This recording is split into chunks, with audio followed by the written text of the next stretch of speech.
Hello, everybody. This is Charlene Burke with Grow Because You Know. That's www.growbecauseyouknow.com. I want to welcome you to the Power of Mastermind Groups, where we want to know, are you a member? Have you ever been a member? Do you have questions about being a member? Want to run your own? Do you already run your own? Do you have answers that you want to share with us? Anything like that? That's what we're going to ask you to jump into the seat and talk to us about. I'm now going to turn this over to my co-host, Ian Murray. I'm going to slow down a little bit. You were going like a bull at a gate through all that. Well, yeah, because I've already had 4 cups of coffee now. I'm good. Okay, I'll have another one. My name's Ian Murray, and I run a business called Dynamic Speaking, which is really a public speaking coaching business. However, underneath all that, I'm a facilitator at heart. I've done a lot of business coaching over the last 5 years, and in doing that, I've learned that one of the best ways to leverage our time is to have mastermind groups and also present to many people. So my skill, if you like, is facilitating groups to produce outcomes. So working with Charlene over the last 2 or 3 weeks on Blab, we've learned we've got some synergies and some knowledge and some understanding, and we've been sharing a lot. And it's really good, I think, to come together and serve this audience with how we can help businesses grow in all sorts of ways. Excellent. Glad to have you with me, Ian. So let's talk about mastermind groups. I'm going to open it up that pretty much anybody, you're welcome to jump in the seat, or also known as call in now, and share thoughts about mastermind groups. For the moment, until somebody comes in, Ian and I will simply discuss, let's review, shall we, the different types of groups that are called mastermind groups today, and then what you and I think a mastermind group actually is. What do you think of that? That's a great question. It came up the other day, didn't it? 2 or 3 days ago, we were talking on a Blab, and we realised that we're not all talking the same language. Everyone has a different definition of what a mastermind group may be, especially when they run it themselves. I think when we get into business, we hear about the term mastermind group, and the easiest thing to do is to start your own. Well, maybe it's not so easy, but really it comes down to the definition of what you're going to run. And typically when you start your own, you're after put it this way, solopreneurs are a pretty lonely bunch. They start in business, they've usually had a corporate or business background, and when they start, they go, I don't have teammates, I don't have a boss, I don't have that network that I'm used to. And the mastermind group in that context could just be a couple of like-minded individuals sharing concerns, sharing challenges, working together to share knowledge and hopefully make some forward steps. And it's extremely beneficial in that lonely marketplace. Some other groups that I've seen form are much more around, we're not just looking for that connection, we're looking to share knowledge and lead each other. So you'll get people who will perhaps have a guest speaker and go through a particular opportunity or a particular knowledge space. For example, social media. You might get this local social media champion in to educate people on Twitter versus Facebook versus LinkedIn. And it's a great knowledge sharing environment. But in the end, it is very volatile. People come, people go, probably based on the topic. Like if it's about social media, you'll get an audience that want to know about social media. But then you get another level where you get people who really need to build synergies together, where a lot of trust has to form, and you are really committing to outcomes. And I think that takes a different style of format, much like I said in the intro, around a group that's facilitated to produce those outcomes. And to me, that's the true mastermind group. And we need to come up with different definitions for each type and educate people, I think, on what is a true mastermind group and what is a discussion group, a support group, a knowledge sharing meetup. They're very different when they're a dynamic group to one where trust builds over 6, 12, as I've seen some. I've heard of some that run for 3 years. That's a very different dynamic to some of the rotational stuff you see in more casual groups. I am in full agreement. Now, having said that, well, you know that. I'm going to get an echo, so I am going to mute you so that I don't hear myself and be disconcerted by it, just so you know. So if I see your lips move, it'll take me a moment and I'll ask you to repeat. What I see today is a lot of discussion groups led by, thank you, a lot of discussion groups led by a leader, let's say a coach or a consultant or somebody who's an expert in something. And that's perfectly fine. Like you're saying, a specific topic or a skill. I see support groups where they gather and it's commiseration. It's the occasional sharing of knowledge. It's, my life is just absolutely miserable right now because the business is exploding. I don't know what to do with myself. And, oh, we feel for you. We'll try to help you find some resources. But, I have the same problem. So I'm not sure that I'm going to be able to help you too much because I got so much on my plate. But you're in a place that you're getting that kind of support and that commiseration. And I'm hearing them called Mastermind. And like you, I much prefer the term that of a mastermind occurring when two or more people gather with a spirit of wanting to help each other to reach a particular outcome or result. So it's more than just gathering as a group to solve a problem. It is bringing together a group of people who are interested in each other's success. And so when something is put on the table, they all gather to say, well, what is it that we can do to help you come up with an answer, to come up with an outcome or something to do now to reach what you're saying you ultimately want to reach. And the other thing that I think is very, very important in that setting is that there be a designated leader, facilitator, moderator. And I say that because my experience has been without such a thing is exactly what you described, Ian. You have that ebb and flow. You have that disjointed lack of trust, lack of camaraderie, lack of commitment because, who's in charge and why should I even be here? Or you're in charge now, but I don't like you. You haven't proven to me that you're worthy of being in charge. Why should I listen to you? I don't like what you've had to say to this point, or what have you. So, I believe in the groups that I run are based on my being a moderator, facilitator, and minor participant. Minor being that I share my input, and I provide guidance when I can. But my primary purpose of even being there is to protect the health of the group, and that everybody who has committed to joining that group is kept to their commitment. And that includes their participation, what kind of participation, and everything that involves. And then you had said you knew one that it's lasted like 3 years, right? This group that I've moderated since and facilitated since 2009. Every once in a while, we would bring somebody new in for new blood, and somebody would have to leave for various reasons. But they're all quality reasons, had nothing to do with the group itself. And today, I just got an email, breaks my heart, just got an email from a core member who's been with us since 2010. And 5 years now she's been meeting with us and explaining why she's not going to be able to meet with us anymore. And it's wonderful stuff that's happening with her business. But it makes total sense she's not going to be able to meet with us anymore because of the direction and things that are happening and what have you.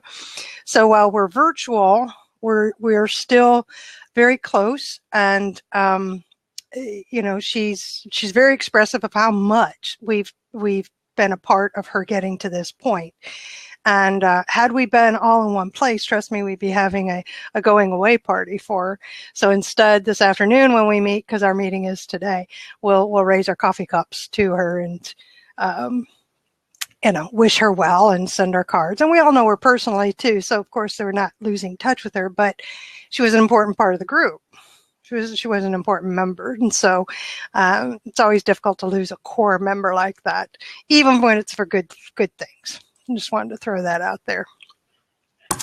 No, you're right. The bonds that you form in a group that's really connected in a way of mutual help is amazing. I mentioned to you that I ran a group that we called Exceeding Minds. Over the last 3 years it's been running, but with different groups. I've done a 6-month rule for how long people are committed.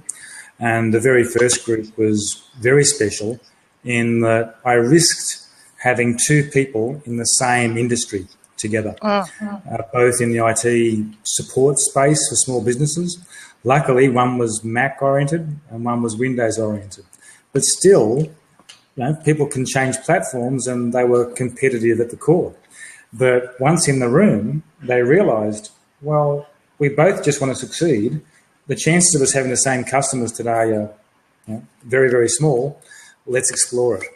And in the end, the amount of sharing between those 2, forget the other 8 people in the room, between those 2 was exceptional because they were in the same industry and they understood similar issues.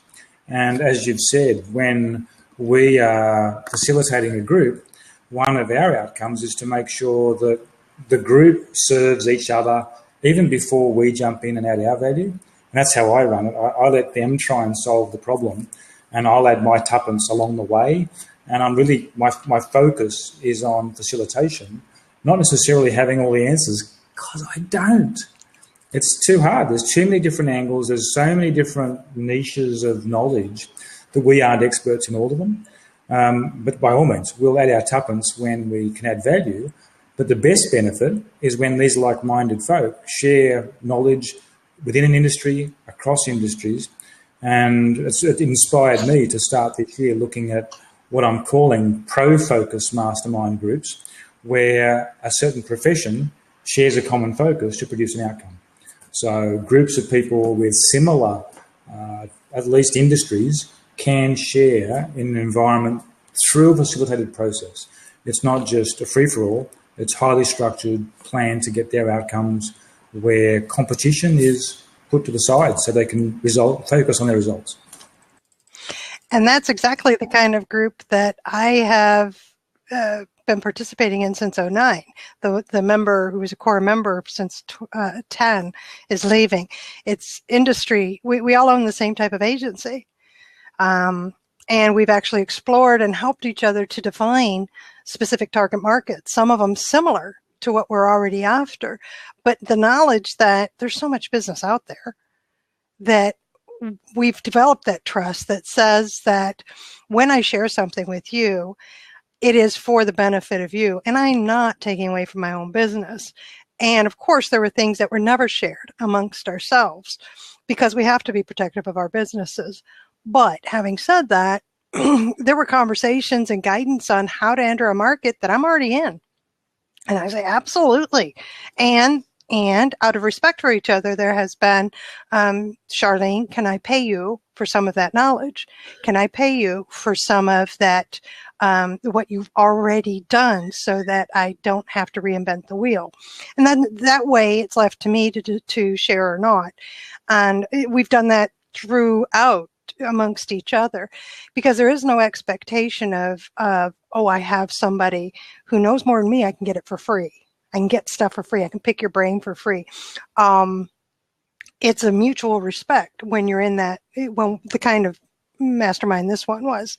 So it can work, but I think that leads right into, so what kinds are there? Let's go, we've got a mastermind group. We know we want one, but what kind do we want? And now, Ian, you're talking about the ones that you're running, which I love that idea and I wholeheartedly support it. Anything I can do to help you, either participate, collaborate, or to help spread the word, because I think there's great value in those with like titles or like daily needs and experiences of running the business or being an employee in that kind of department or that level of company, to be amongst others so that you can learn more and grow as an individual and what you have to offer. Love that. So that's one type, right? Where you're talking. Now, question to you is, so you're calling them pro masterminds, right? Because it's for the professional. What type of levels are you looking at? And do you have the details? Because I know one of them was in IT. So there was CIOs, I believe you had mentioned. What others were you looking at? Yeah, absolutely. The branding I've come up with over the last month, I think it's been, I'm actually looking at an old page to remind myself of what I called it, but it still works for me. I called it Pro Focus because Pro-focus. I like it. It's professional and it's about the focus of what a mastermind achieves. It's not just professional mastermind, because I think that just loses that edge of the focus on results. And yes, CIOs was one area that I was definitely targeting, because there are industries far apart with the same job function that has similar challenges, and they often use the same components to run businesses, run organisations from an IT standpoint. And I know some others exist at the very large corporate level, but the middle tier doesn't have that level of support at a cost-effective price. So I see a huge opportunity to target groups like CIOs. I think another interesting target in the IT industry is around project managers. They are people with a common process that can easily and readily share information and solve their problems. A third area I'm looking at is, in fact, it's almost any advisor group. So I really think lawyers are an interesting group of people that would benefit from this. After all, they understand the issues of commercial sensitivity, and when they share, it's all like non-disclosure agreements are the norm in law, and they're quite familiar with that edge on their business. So I think that's another area which is of huge value, because there's a huge knowledge base in law circles, and it's an untapped niche. I have not seen a mastermind group in the law area, nor in the IT area that I'm talking about. So we're really talking about leaders in middle to large organisations that share over coffees and discussion, not using Napoleon Hill's mastermind concept that you and I have done with smaller businesses. And I think it's an untapped environment. So I'm more than happy to hear of other ideas from the chat box of others that think there's a group of people with a common process that could learn from each other. Because after all, that's what... So you're dealing with strictly employees, though. Employees, even if they're partners in a firm, or, I mean, they have people that they're accountable to in terms of those others are the ones giving them what needs to be done and goals and all that. Are you doing anything for business owners? I am. I do some of those too. The Exceeding Minds I referred to is definitely in the entrepreneurial business owner space. And you'll actually see in my website, exceedingminds.com, which is the rendition of that. I'm trying to remember. Currently struck the 2016's run, and it's for entrepreneur business owners. But the new angle, I guess, that I see as an opportunity is those employee, as you said, a lot of them will be partners. They'll be very high level people. They'll own business units of these organisations. I don't think there'll be many or project managers that have budgets. I don't think there'll be many technical people join them, because after all, when you think of what a mastermind does, you need to be able to steer your own ship and drive action. And if you're someone who's being steered, it's really hard to influence. So that's why I was asking about that. Yeah, they're business unit directors. They've got budgets. They've got capability to steer their own ship, and it's just a new niche that I think's worth tapping, especially the CIO level And I think project managers and law are just really two interesting advisor roles that need this sort of support. And if you go back to people you will have seen in your practices too, I think the advisor role is where you're stretching yourself all the time to find new knowledge. And it's those, maybe accountants, but they're not great at talking. I don't have much time for accountants who are being counter type people. Well, I don't know. Wait a second. Have you been in a room full of accountants? I have, and not as boring as they say, but still. I know, I didn't think so, because I've been in a room full of accountants. But they're highly regulated, and that makes it hard. Yes. Yeah, there's not a lot of room for free thinking and freedom to do things differently. And I think those of us who own a business are very grateful for that. Yeah, honestly, I'm perfectly okay with the structured approach from accountants. So a question that comes to my mind is, how are you offering these mastermind groups? Because you've identified that you're going to be providing them to middle and large size businesses.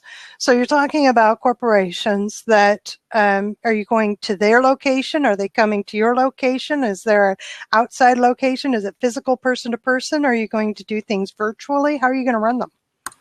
I think you mentioned 2 or 3 different models there. I'm thinking of all. I think there's huge benefit in getting people out of their workplace.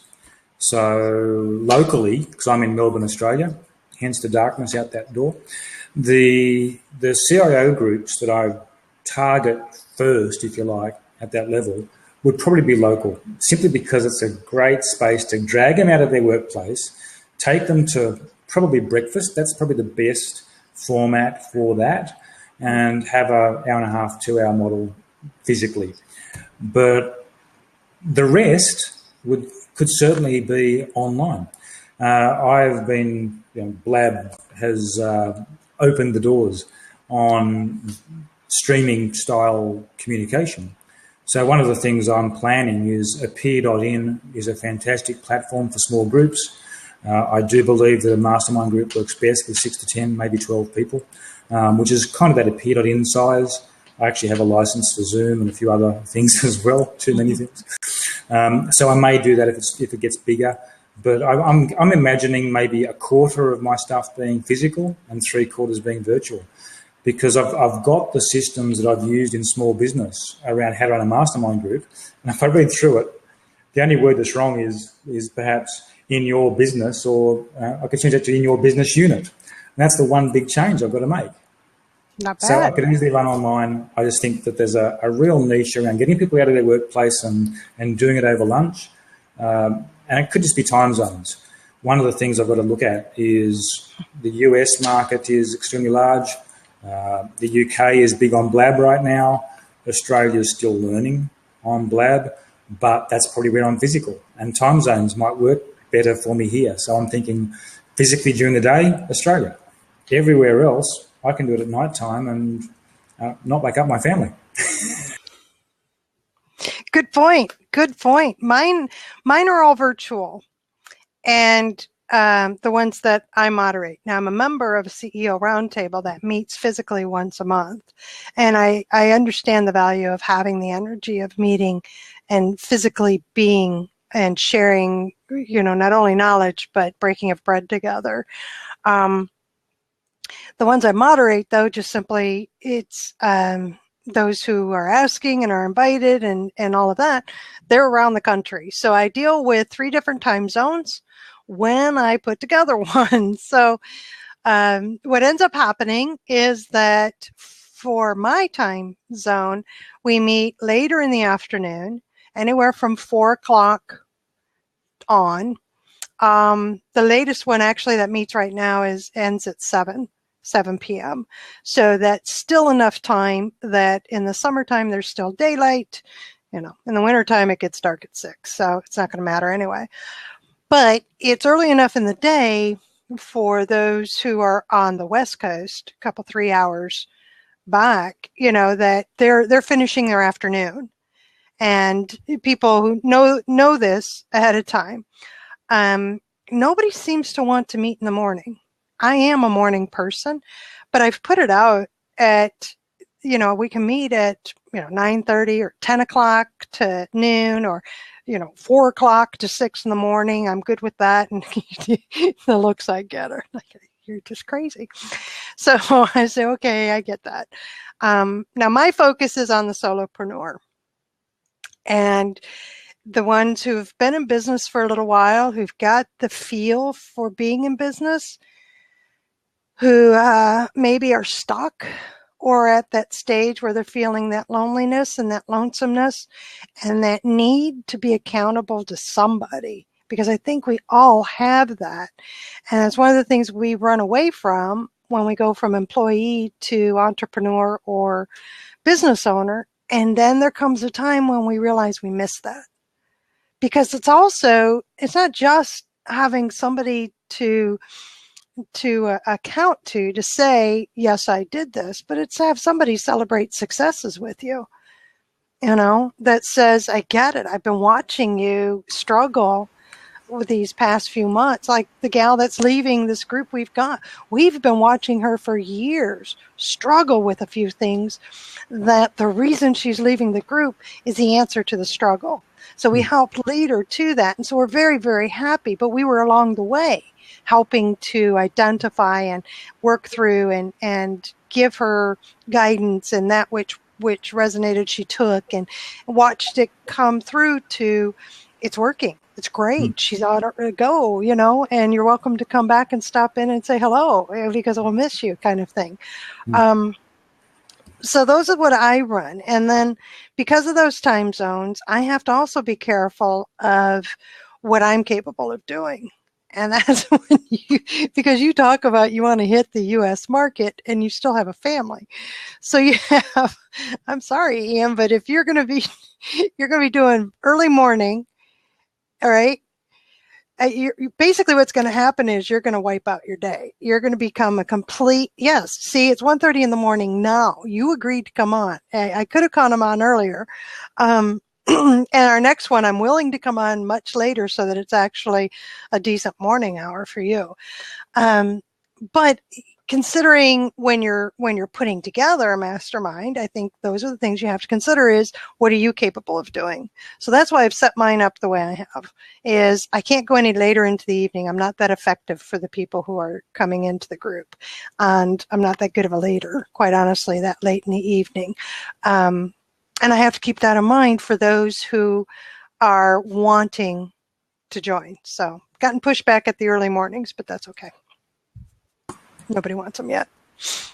Yeah, I think it comes down to what the demands are. Like I put in the chat box while it was fresh in my mind, the Exceeding Minds model that I've had includes a dinner activity.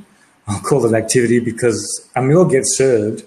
We're talking before it and we're talking during it. There's not much of a meal break. But that helps the social aspect, and it built a lot of community amongst the group. And we actually had a married couple who were in business together as part of the group. And some of their learnings were actually some of the biggest because they hadn't spoken so objectively about their business in a long, long time. And that dinner discussion actually broke that down for them. It was a plus to the model as far as they were concerned. And that dinner style was, the structure was a bit of a check-in on previous actions and whether we'd made progress or not. Luckily, most had. The couple were always a bit of a challenge on that one. We'd then do an educational segment. We'd then have the dinner break, and then we'd get into problem solving. So whoever was most through their meal became the first victim in terms of exploring their challenge. And that 3 hours was a good time to chew the fat, literally. We'd be sharing the stuff, we'd be throwing things on the table, a no-holds-barred type discussion, and those two guys in the same industry would almost, they'd call each other on their stuff and go, last month you said you would do X. What happened? How come? How can we fix that, even though they were in closely associated but not quite competing niches?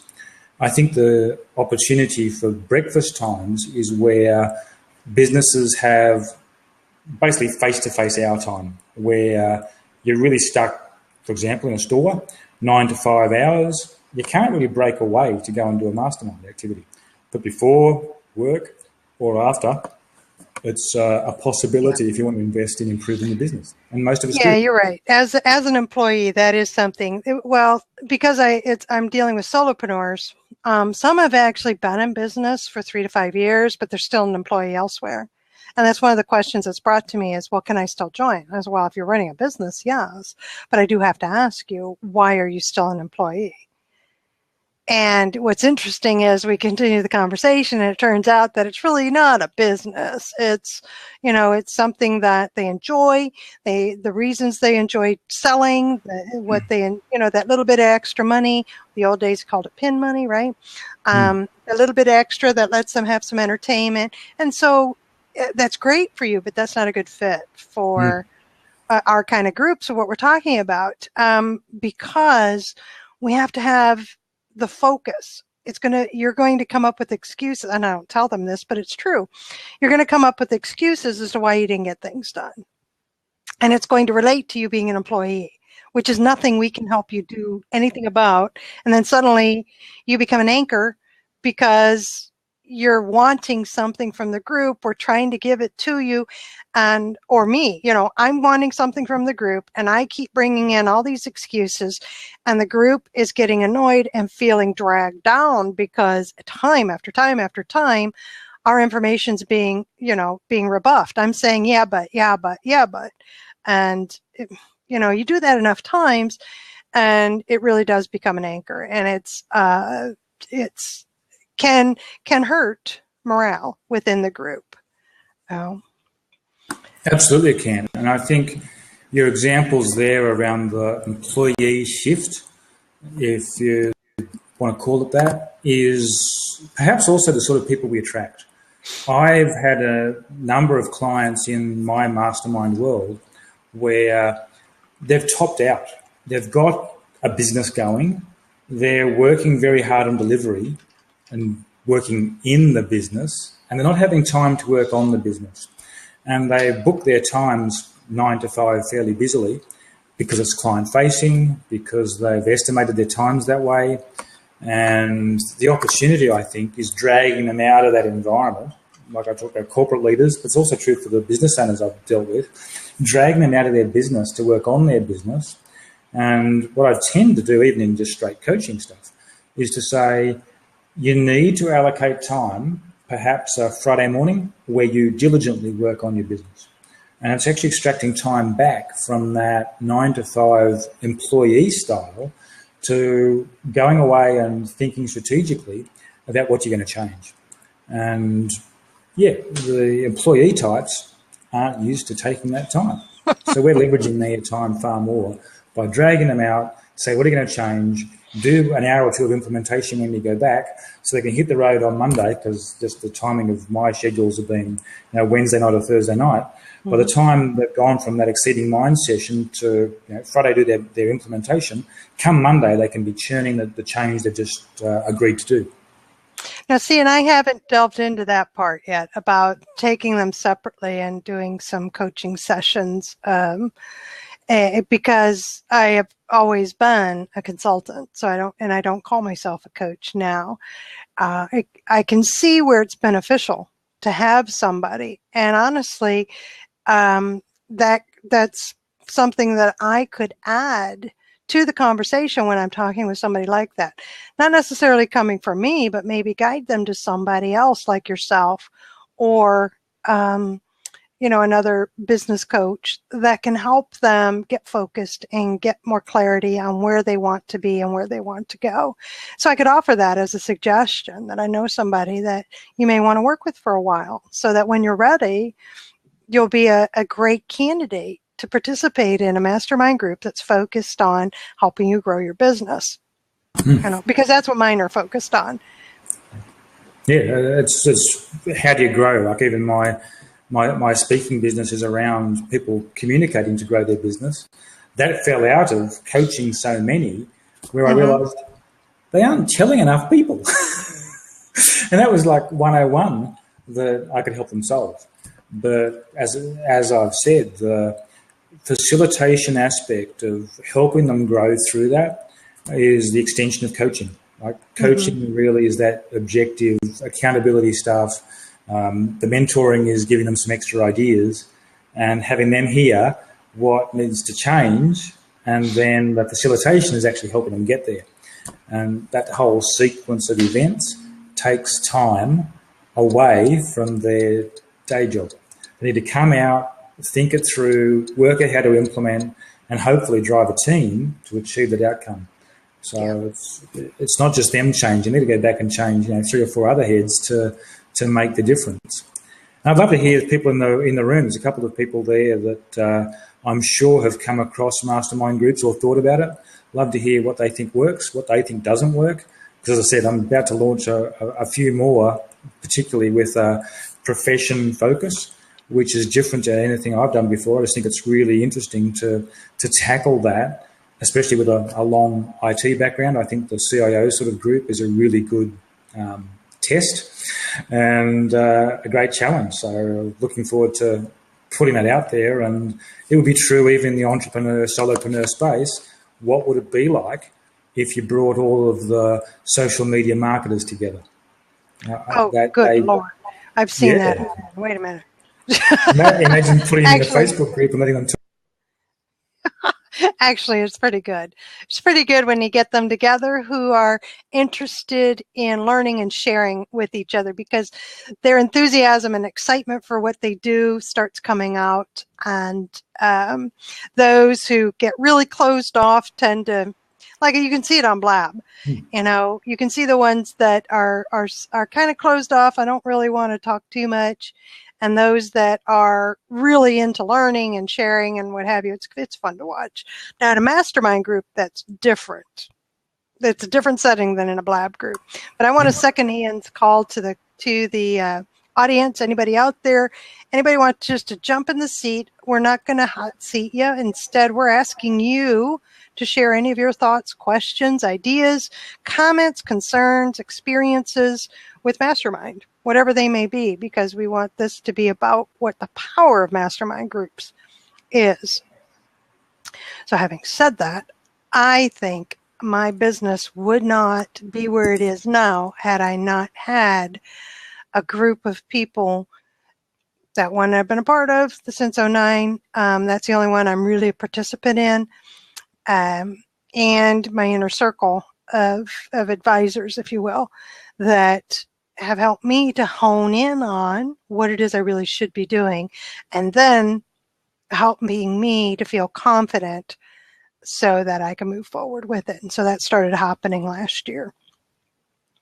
And it wouldn't have happened. There's great power in a mastermind group. I've seen incredible things get done. Something as simple as one of the groups that I run, this is the one I opened to the public last month, and I have room in my schedule to run 3 of them per month. So I'm filling up the second one. The date that it starts is November 11th, and we'll be meeting the second and fourth Wednesday of the month for 3 months. And the sole focus is to set your goals and help other members while they help you to refine, clarify, and lay out steps on how you're going to reach those goals. And these aren't goals for 3 to 5 years down the road. These are, what are you going to do and get done in 3 months? And it's amazing, in 90 days, everybody gets something done. And I have yet to hear from anybody over the last few years that I've been running this type of group come out and say that was a complete waste of my time. They're very enthusiastic. They're ready to rejoin, right? They want to, because they get so much done. They're solopreneurs who've been in business for a while. And there's been a couple times actually I'm thinking of going into business. Would this be a good fit for me? And honestly, in one case it was, because it was industry specific. So it wasn't job specific, it was industry specific. And everybody in there had a completely different target market, completely different type of specialized knowledge under the framework of a particular industry. And the person coming in that I said, yeah, actually, I think it'd be good, had the education and the knowledge, just hadn't put it into effect yet, hadn't stepped out as a solopreneur yet. And she did at the end of 90 days. It was exciting stuff. Yeah, you're absolutely right. You need to qualify who comes into a mastermind group, and it's usually I've been a member of a set of forums, I guess I'd call it. They started as networking groups, and when you're looking for a networking group, you really want people with connections. So we set the rule early on that people need to be in business about 3 years to join. And I thought, gee, 3 years is a long time, because a lot of people that need the help are in that very early stage of 0 to 3. So I was almost going to say, let's not have that limitation. Let's just open it up. But as we evolved, we became mastermind groups. That networking capability was more powerful by closing the room and being the true mastermind like we've talked, because you do end up with a structure. I'm sure most mastermind groups, if they're not starting that way, they end up that way. Setting goals every 3 months, establishing how you've gone over the 3 months, and checking progress along the way, and trying to move that block forward as time goes on. The networking structure didn't need that, but it didn't have the same traction. Like the networking was, I'll refer you to somebody, but with what benefit? No one was measuring. And once you put the mastermind structure around it, it went through the roof. And that's, we had some growth in that forum structure from, I think it was 6 forums in my city to more like 15, simply because we shifted from a pure networking group, because there's a dime a dozen of them, to masterminds that actually added value. And I remember being awarded this Facilitator of the Year award across our state here, because we'd put in place, here's the plan, here's the result, here's progress, and having someone drive to help people achieve the results. And I think that's a missing link in some of those other mastermind groups we spoke about, which are really sharing, support. Mastermind is where you really want to commit to your goals, share them openly, and share the challenges openly too. When you don't hit it, why? And let's nail what's the real cause of that, what has to change to move you forward. And that's mindset, knowledge, skills, just straight implementation. Resources. Yeah. Straight implementation. Do you know what people you need, what assets you need, what costs it's going to take to make the changes? And a lot of people, like I alluded to before, don't spend the time going back and implementing. And when you see that, I've got no implementation time in my business, I'm always doing, not fixing. It's a mind shift to make Friday mornings free, or whatever day you're going to do it, and just say, that's the time I work on the business, not in it. And that's a number one change. Beautifully said. And I totally agree. As you know, I would. But seriously, another aspect which you touched on was the sharing of your network. And I say that can be scary to some people, because it sounds like, if I join, that means I'm going to give you access to everybody that I know. And that is not true. What happens naturally out of a well-structured mastermind group is that you develop a trust amongst each other. And when a referral comes through, either for them to do business with you, or you to get something from somebody in their network, it is solid.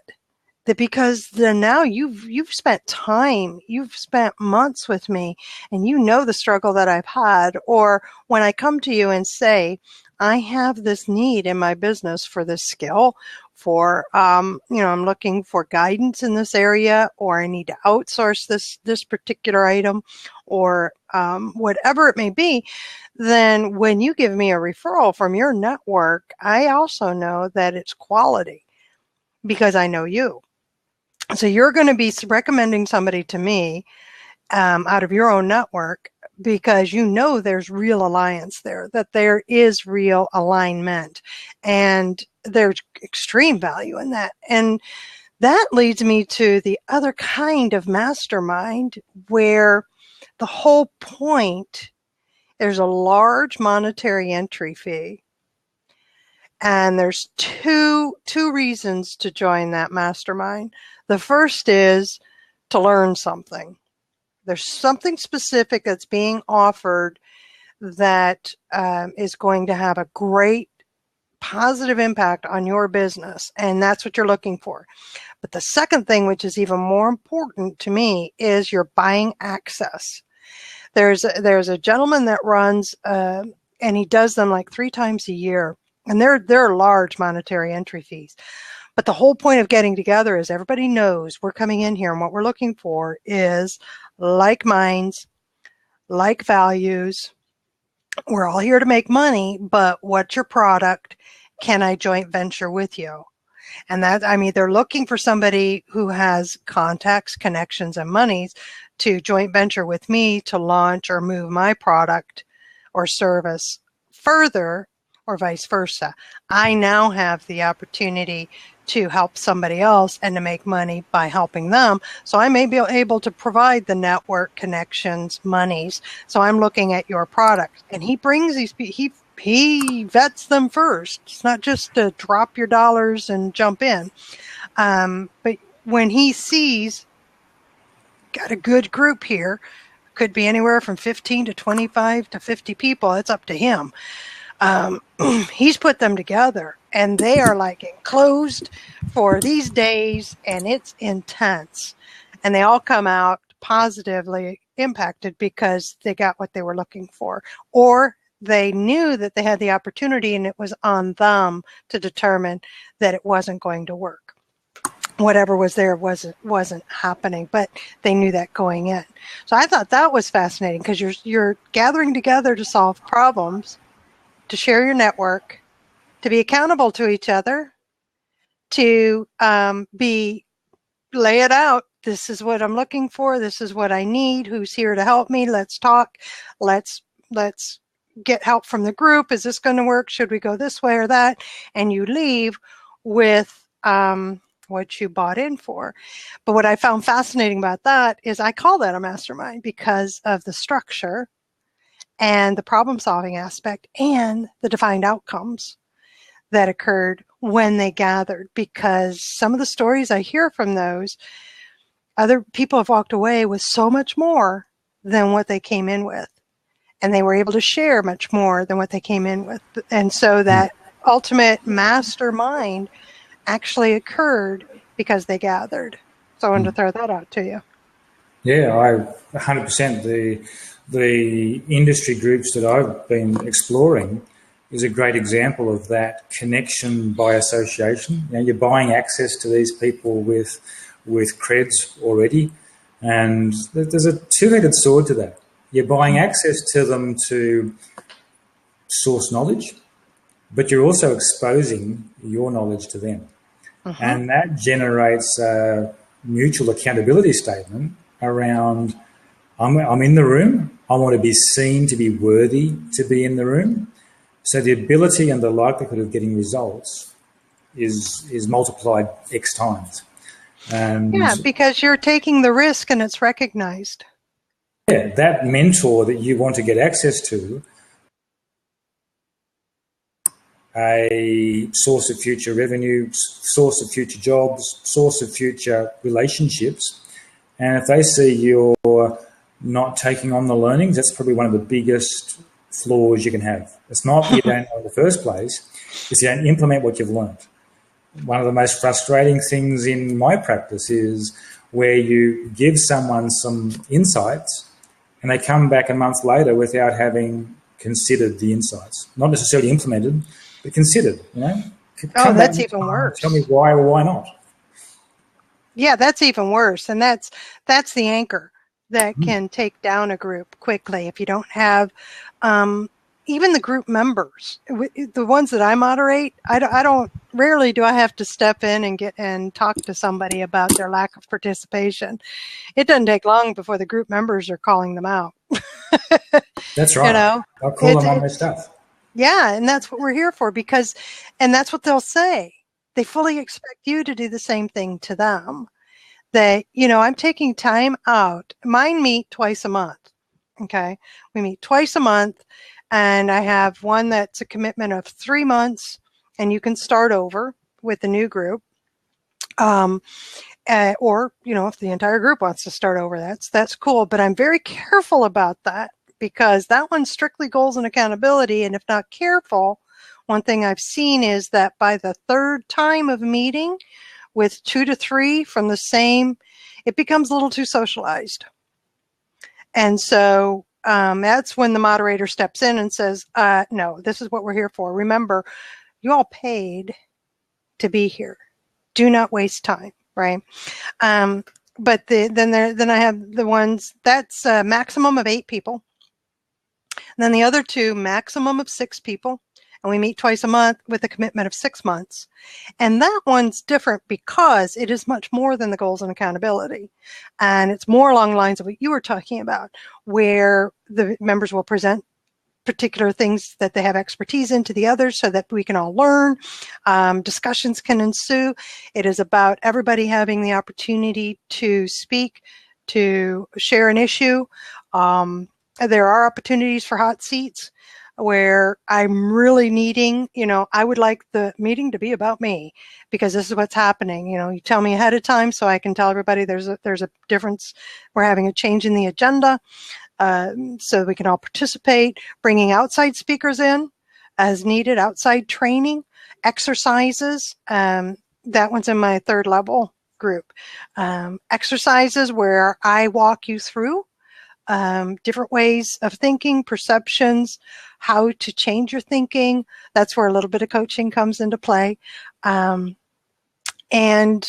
sharing and all that. But again, they're 6-month commitments, top out at 6. And it's okay that they stay together a year and a half, 2 years, because they're all knowledgeable about re-upping. But it's also, so if we're hitting the 5-month mark and there's 3 that don't want to renew, then the others understand that we're going to have some fresh blood come in. And it's a prep time that I have that conversation with the others to say, looks like I'm going to be bringing 3 more people in. What do you think? Are you ready to start over with 3 people? Do you want to stick with the same group? That sort of thing. And if the group dynamic says, no, I'd rather be in different groups, that's cool. I'll just start a completely different group. But there's that opportunity to say, I'm in it for 6 months. I'm going to get what I need, and I'm going to give what I can. And I really, really love this, so I'm going to stay. Or, Charlene, this wasn't quite the group for me. I got a lot out of it, but I'm not feeling that what I'm hearing everybody else. You know, they're in that synergy happening. And so I'm able to say, all right, so I've got another group going, and there's space. And I think you'd be a good fit there, personality and what I know about what's happening with you and everything else, and open that up to them. So it's beneficial to have, I think it's beneficial to have new blood come through. I just don't think that it's good to have it on a regular basis like what you described earlier, that without a leader and without structure, you're going to have new people coming through so much that you can't trust anybody. I'm not going to talk to you about my business. Are you crazy? You're going to be gone tomorrow. You know, I might not see you for 3 months. Why do you don't care? You could care less whether I actually make money or not, or this is successful or not. You're just here to hear my plan so you can decide if it's something that would work for you. You know? No, I agree 100%. That commitment time, what's worked for me is signing people up for 6 months, and for 90% of them, I make them pay in advance. There are some that may not be able to afford that, so I give them a payment plan. So at least to opt out's hard work. And 6 months is long enough for that to work. But also at about the 2 to 3 months mark, the commitment to be partners, or a board of advisors, as we call it in Exceeding Minds in particular, is powerful. And when they engage, that calling them on their stuff happens. And they go, 2 months ago you said you were doing X, but something's not right now. You're not congruent with what you were saying. And I don't have to say it. It's the group saying. And that accountability and shared mind share over the time is extremely powerful. So I look for the lock-in and the commitment. And if people drop out, I'd rather run with that group I've had and change at the next 6-month mark and work to hopefully keep 70% and have 2 or 3 fresh blood in there and start again. But only the 2 or 3 have to be introduced, not a whole group, if I can keep continuity. And generally I do. It comes down to the results they get. And what I do in particularly Exceeding Minds, because that's a premium dinner service, where I actually gave them basically forms that help them convert ideas to action. So they get stuff to walk away and take to implement that they wouldn't have got through most other avenues. Like you go to how many education sessions, like a whole day seminar on how to use social media. There's so many variables in that. They walk away with 3 or 4 rough actions. I get quite specific. And if we're learning about this issue, whether it's the hot seat of the day or whether it's their own problem, they walk away knowing that's what I have to do within 7 days, whatever the time frame is reasonable, to make the change they need to make. And I think that's crucial, to have that actionable item they can walk out and go into their implementation time to execute with their team. I like that. And I'm similar in that. So I want to share an experience of what the power of the mastermind can be with exercises, right? So I'm not talking about getting up from the table and doing jumping jacks. We have a group of people. So I am a marketing and business research consultant, and my entire business has been virtual since 2008. We have the owner of a hardware store, the owner of a lumber company, and the owner of a salon. We have a neurosurgeon, and we have the owner of an ad specialty business. How's that for diversity, right?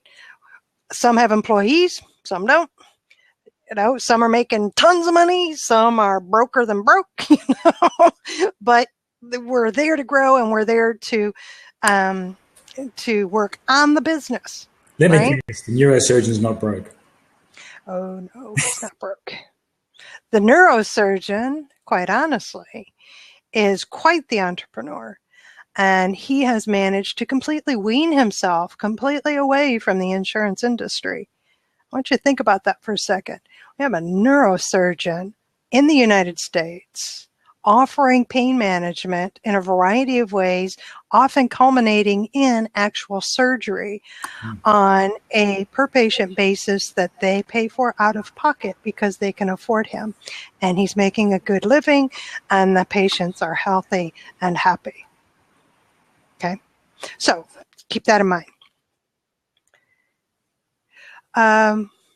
Oh, thanks. Yeah, I love it when people are just listening in. Kevin, that's a pleasure to know that you've been listening in and that you've been working on something else. Great, I love that. Yes, well, catch us again. No, it was not. Stop it. Ignore him, Kevin. Yes, it is better than not listening. That's why I was thankful. I knew Ian said something. So anyway, all right, so here's an example of an exercise. And this is something that I've done on my own with others, is that, so let's just get quiet and on a piece of paper, literally, write down the most outrageous promotion you can think of. I mean, outrageous. There is no sky. There is no limit. Just think about the most outrageous thing you can possibly think of to promote your business. What would that look like? I mean, and for instance, as the guy who owned the lumber yard was thinking huge bonfire. Maybe he could be a part of Burning Man, right? It's his lumber that built the straw man that was that. So how outrageous can you get? And one of mine was, and this one will happen one day. I am a guy, and I used to shoot competitively on muzzleloaders. And one of mine was the animated movie. Remember that? where it's the old couple. You know what I'm talking about, don't you, Ian? Well, I don't know. You got to turn your audio on. You muted yourself. I can't hear you now. I just said you just muted your video. I can't see you anymore. You're seizing up on me, Ian. All right. Anyway, so the movie Up. So here's an example. I had a couple of, one of them was that I want a miniature version of that house. And I want a whole bunch of helium balloons.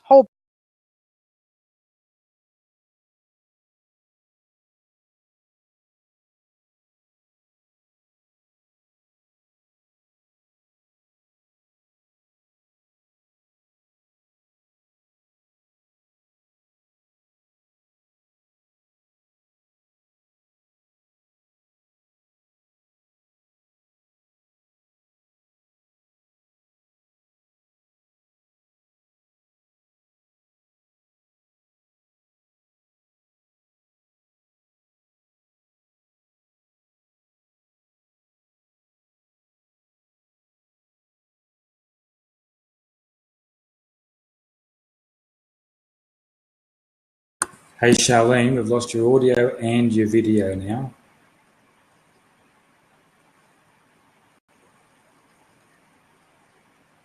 Halfway through the story too. Not a good time to lose you.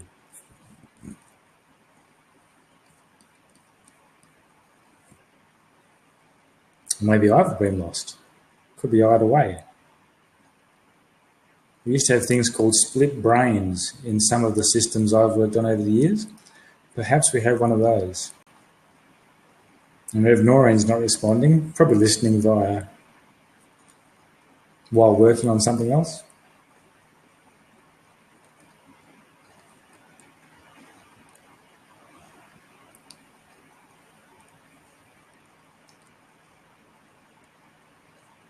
Rev Noreen, are you there? Can you see or hear Noreen, or not Noreen? Can you see or hear Charlene? No. I think I've just been ghosted and left alone.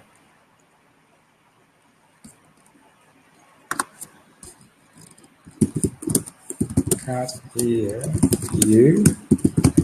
Charlene. We had to spell a name now.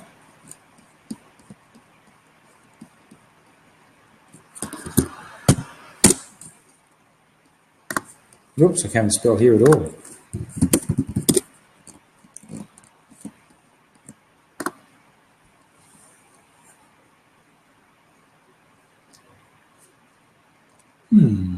Good old blab beater.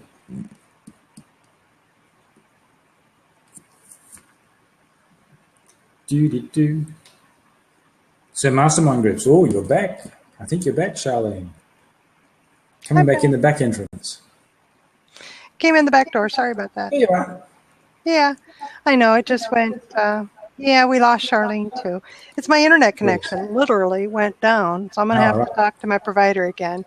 They keep saying that, no, we're not throttling you. And I'm like, I know better. So when I start making those noises, happens every couple months. Well, what happened was your video went and we could still hear you for a bit. So it wasn't a... It wasn't a complete loss. No, not until a certain point in time. Okay. Well, anyway, so everybody shoots down the balloons, gets something, goes on to the next thing, and it's like 2 levels, right? But the whole thing was that as the house went up, you had the name of the company written underneath, and call now, right? Because why? Because we can target your marketing. Anyway, so it was a rough idea. But the whole point of the exercise, everyone came out with something fascinating and interesting. And most of us came out of it with something that could be implemented, including the neurosurgeon. I had an interesting one with a wills and estates lawyer. And he was looking for how to drum up business. And at the time, my big catchphrase was needing to be there when the client was ready to make a purchasing decision.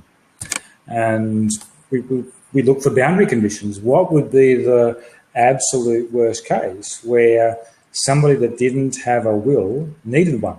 And so in hospitals, they have a red button, bring emergency help now. We introduced the idea of a button. I need a will now. Politically incorrect, perhaps, but it got people thinking of all the other options that might be available to be in that conversation. For example, somebody comes in and they're at risk. When their family is there, is a great time to make sure everything's in order. So you don't ask the person that's on the bed, are they okay, is everything in order? But the spouse, it's actually a fair question, you know, are things under control at home?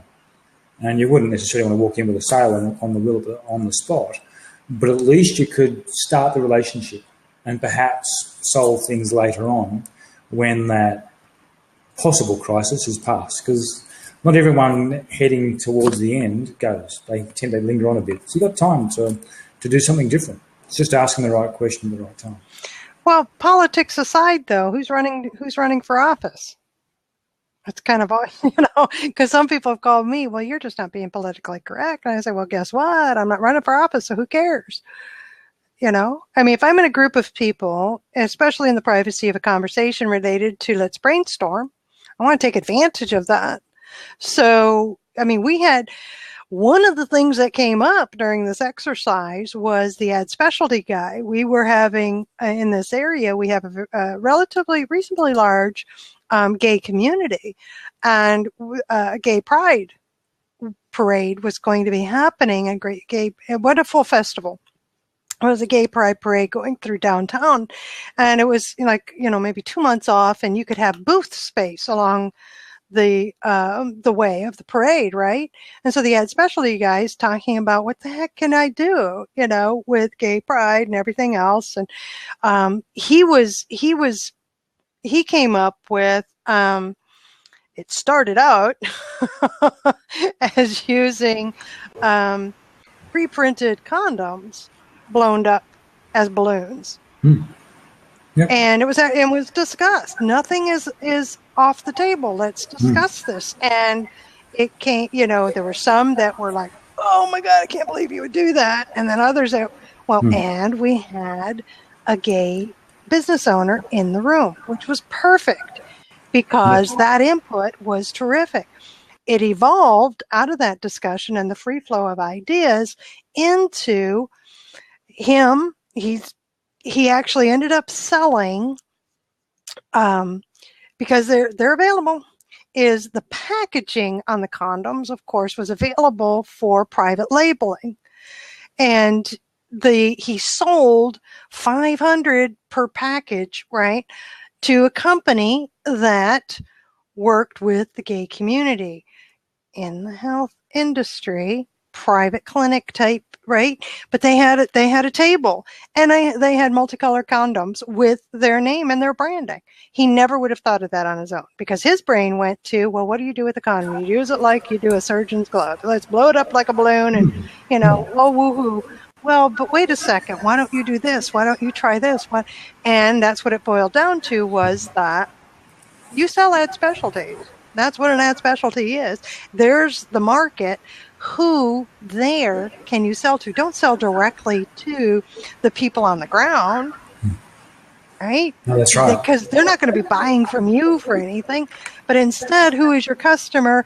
And then it trickled down to, light bulbs went off. Again, it helped that we had somebody who was familiar with the parade, who said, well, these are the kind of vendors that are there, and the condoms still will work. Let's private label them. And that's what he ended up doing. He became the supplier to somebody that was there. Never would have happened without the Mastermind group.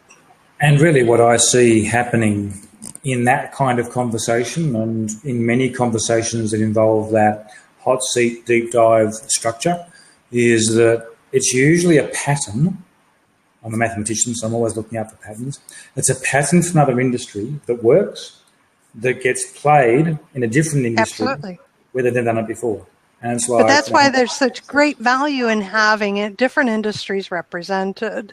And it doesn't matter whether it's something as simple as my 3-month goals and accountability, which, by the way, is the perfect entry point for somebody wanting to try a mastermind group, find out what they're really like, in the context of what you and I are talking about, that the old way of looking at what a mastermind is, the old way coming from Napoleon Hill, or it is the 6-monther.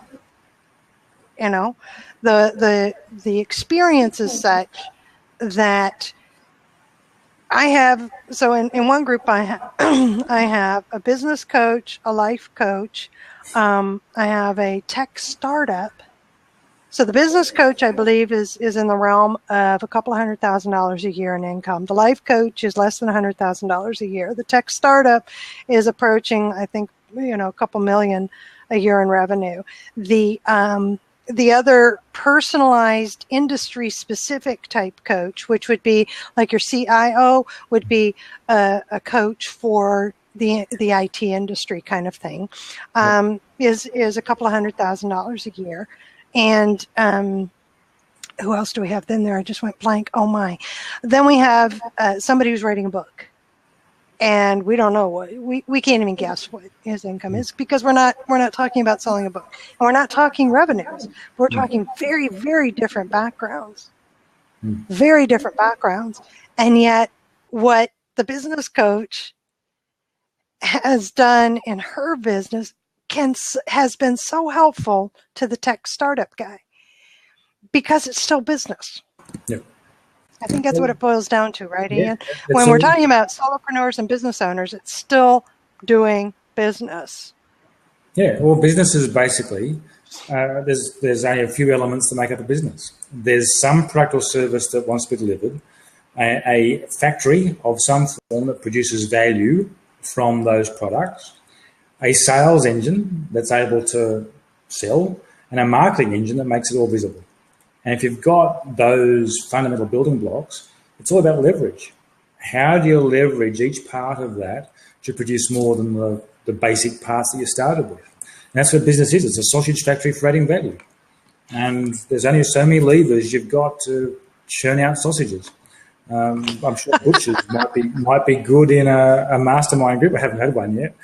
But it's a sausage factory style, because after all, I'm a bit of a systems person with my patterns thinking. How do you make something replicable over and over again? And those ideas are replicable across industries. Yes. That's why I love, and honestly, that's why I love that. I think is the power of the mastermind group, is that if it's for the solopreneur, a medium-sized business owner, or large business owner, or it is profession-specific, skills-based, or as an employee focused on expanding the knowledge base of being in a particular profession, is it still the same thing? You just can't know. You can't know everything. No. You can't, as a single person, be highly skilled in every facet of what's needed to do the job. But now you're surrounded by people who understand in some capacity, whether it's the commiseration of, I get being lonesome because you're a solopreneur, I get being lost and overwhelmed, or I get having to run a department as a CIO that has these outcome expectations. We understand that part. And then from there, that common ground is set.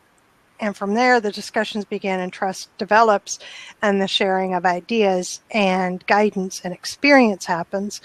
And it's just powerful when your problem gets solved. When I've sat there and said, because I was concerned, honestly, about the CEO roundtable I was in being the only virtual company with no employees. I was concerned because at the beginning I was hearing a lot of issues with employees. And then there started happening where my issues got addressed.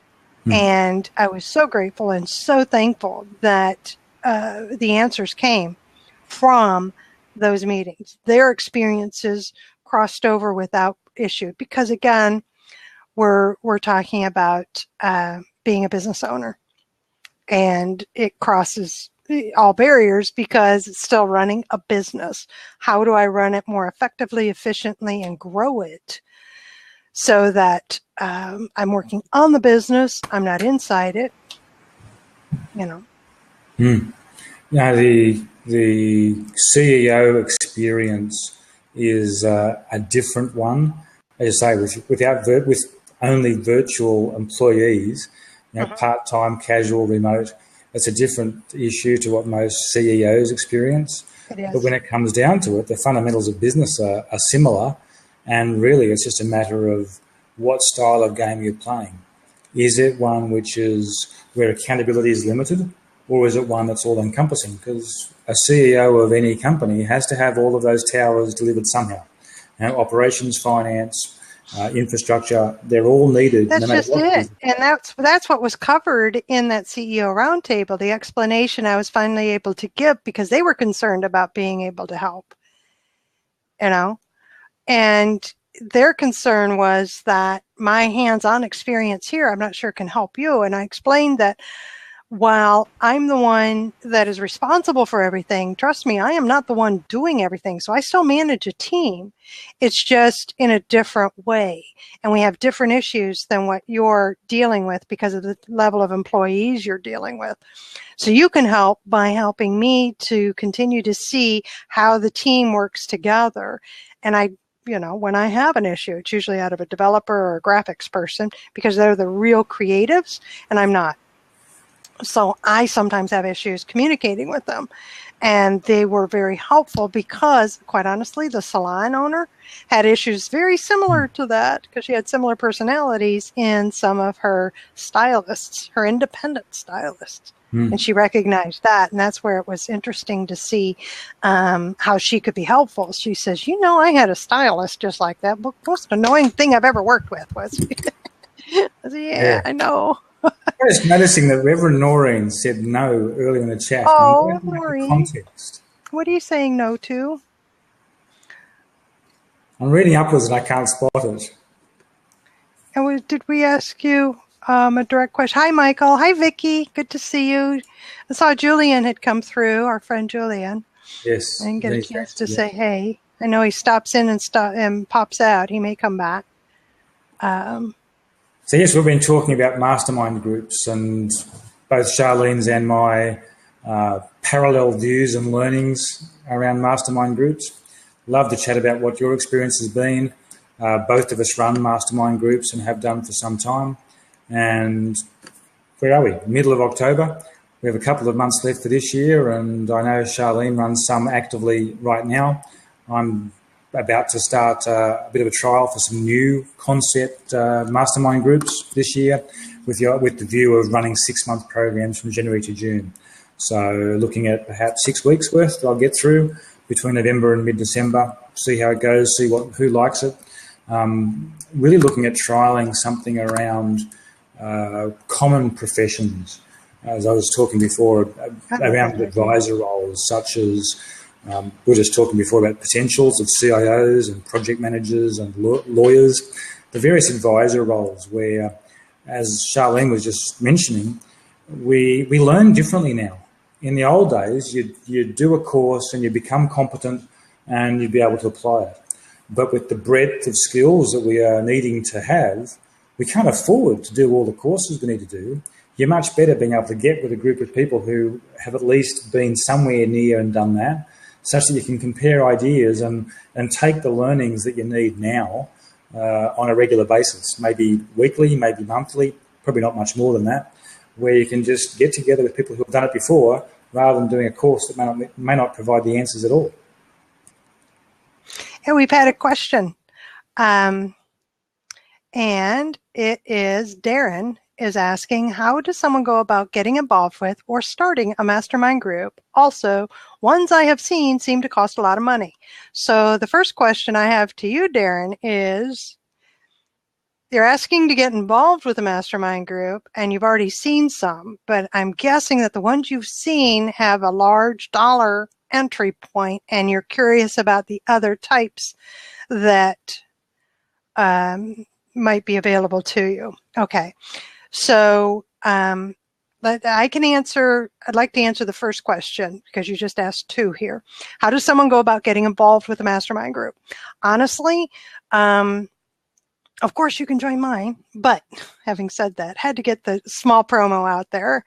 The first thing that I did was I started asking questions. I got out there. Anybody here a part of a mastermind group? I'd love to know about it. and start asking questions. Of course, look it up, do a search on Google and see what's out there and see what fits you and what doesn't. What I ended up doing was I took over a group that had started in 2008, and I took over that group in 2009, but that's because the leader really wanted to step down. And I was invited. I was invited by a group of others in my industry that said, we'd like you to be a part of this group. So it can become by invitation only. And I guess really if we want to join an online group, then I recommend, again, asking. If you're a member of a mastermind group, tell me about it. But also, I'm going to advise you to know what it is you're looking for. Because if you don't know really what you're looking for, who knows what you're going to get? And that's how you're going to determine if the money up front is worth it. So, a quick description of mine that starts, I've got one starting November 11th. We'll be meeting. Hey, Rocco, good to see you. We're talking masterminds, buddy. All right, so mine that starts November 11th. You meet twice a month for 3 months. It is all about set a goal and be accountable to the goals that you set. The group helps you to clarify and refine the goals you've set, but also helps you to determine what steps you should be taking to reach the goal. Every meeting, we're reviewing what you've done to get closer to the final goal you're going towards, and to share resources and possibly to share part of your network. It's totally up to you whether or not you do that in order to help you reach those goals. Mine costs $97 a month for 3 months, and I have yet to have anybody complain, to be honest with you. Nobody's been asked to leave, and I've got people asking to come in because it's amazing what they get done. My focus is on solopreneurs and very, very small business owners. What that means is that we don't talk about employee issues. So then I'm going to throw it over to Ian because we have a couple other questions, and I'm going to have you jump in. That's cool. And I've been browsing the questions, probably one step ahead on the questions, and we can dovetail back. Great questions there, Michael and others. Let's just start with some of the early things. What's a mastermind group? It's about a group of people getting together with a common purpose to solve problems together. It's a really open group of people, meaning open with each other. Usually, it's a closed group in that it's not open to Joe Public. It's usually in a closed room, probably physical, more nowadays virtual. And in that room, we grow trust. We make sure that people feel safe to share the challenges that they're having, and we brainstorm and resolve deadlocks they may have. It may be actually providing the answer to their question, but it can often just be unleashing the constraint that stops them finding it. We might find somebody who's a knowledgeable expert in the area. We might find a referral to somebody who might be able to help, or the room itself may have an answer that solves the problem even in a slightly different way. It's that power of multiple people with different experiences working together to solve a problem. And that's what a mastermind group tends to be. And Charlene and I have both run them over 4 years respectively, maybe 6 years for you, Charlene. And in doing that, we've built systems. Go back to one of the other questions about what are the top 3 questions to ask. The sorts of things you want to look for in a mastermind group is, has the person got familiarity running a mastermind group? And that includes yourself. If you're going to run your own, what are you going to do?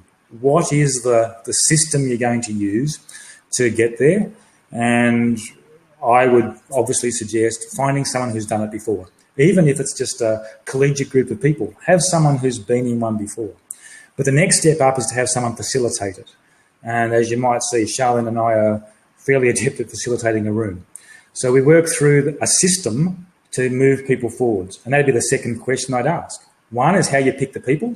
The second is, do you have a system to manage the mastermind process?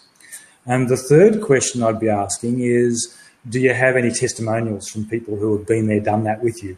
because each one of us, I'm sure, I actually haven't looked for Charlene's, but I know I have, and you'll find people who have worked with those people and have they helped them get the results. But be careful. We aren't necessarily the mentor one-stop shop that knows everything. What we generally are doing is facilitating a room to produce an outcome. And I mentioned before that about 2 or 3 years ago now, I was involved in one particular mastermind forum that started as a networking group, but we converted into a mastermind forum. And there were about 9 to 16 forums happening in my city at the time. And in managing that room, I was somehow voted as the Facilitator of the Year across the state. And that comes by having a group of people who are committed to a process where trust is built. And that's what a facilitator has to do, is make sure trust is built. I run programs where people commit for 6 months, and if they leave 3/4 of the way through, they leave. I don't try and fill that seat, because trust is the number one thing that will hold that mastermind group accountable to each other. When someone doesn't do stuff, or when someone gets lost and someone says, I'm going to do this, and then they come back a month later and it's not turned out right, often the group actually calls each other on their stuff and says, well, last time you said X. And I have to sit back and just let them play that out for a bit and see that the group is the power. And our value, and yeah, I do it for a fee, our value is managing a process that lets that happen safely. When they do call each other on their stuff, they end up friends at the end. They realise that the value of that conversation is like you'd have with the best boss you ever had. These people become your board of advisors for your business. And I think that's really the power of the mastermind. It's no one person has all the skills. You're better off talking to other people who have been there and done some of it, and just share ideas, even off-the-wall ideas that get you out of your head that you've been in and open your mind to something new. So I'll go back to the chat box and check some other questions, Charlene. That's my quick take on 2 or 3 questions I saw. That was fantastic, Ian. Thank you. And this is why I love having Ian on here. He's able to bring it to a concise explanation. We got a lot of feedback that says you explained it beautifully. So we do have a question of who creates these systems. And I do. Ian does. Now, how do you know if one is better than the other? Based on experience of putting them in place and seeing how people respond to them and tweaking along the way if need be. And curious, how did you guys become mastermind leaders? Where did you learn how to do it? I participated in mastermind groups, saw what worked and what didn't, and honestly, what happened is the first one I was in that was formally a mastermind group started in 08. In 09, the leader was stepping down and asked me to take over, and the group kept me in place. So from there, I learned, and I have natural moderation facilitation skills, and they were honed because we would bring in new personalities, and suddenly it wasn't quite as easy. But the health of the group was more important than my comfort or my discomfort. And when that happened, and that is the way that I run my groups, is it's the health of the group. It's not about me. It's about the members. I naturally want to stand up for and protect other people and their interests. And so that skill and talent would be deployed as needed to keep things in line so that the members got what they needed from the group. How do you learn how to do it? There are a variety of places to learn. I'm going to go ahead and put a plug in that I'm going to have an e-course that's coming out. It's in beta test at the end of this week, and it's scheduled to come out in November to walk you through the ins and outs of setting up, managing, and marketing your own mastermind group.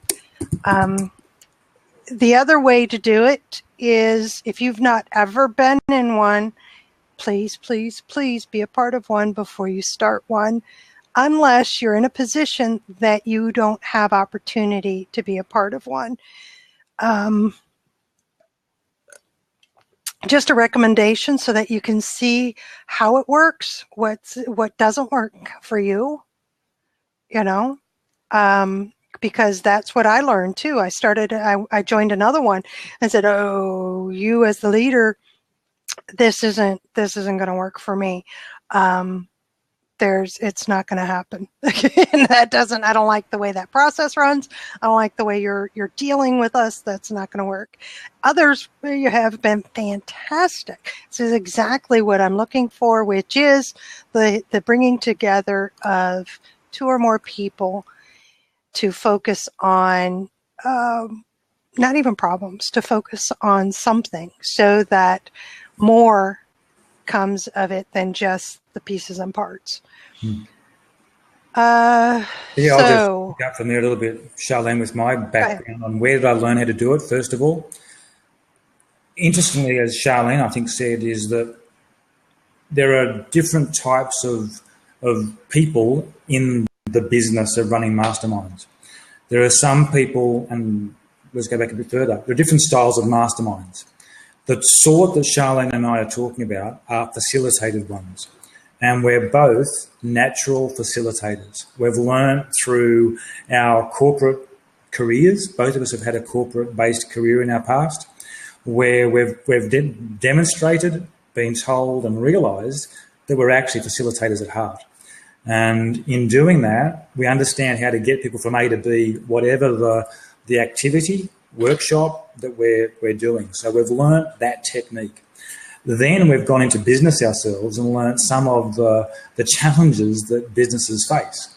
I've been a business coach and learned how to shift that into a public speaking arena. Charlene's done similarly. From an analysis side of things, she's become more of the distiller of knowledge and worked out how to apply that to other people's situations. So we come from different backgrounds, kind of, but we've come through the same journey. We've learned that we can manage groups and move people towards new outcomes.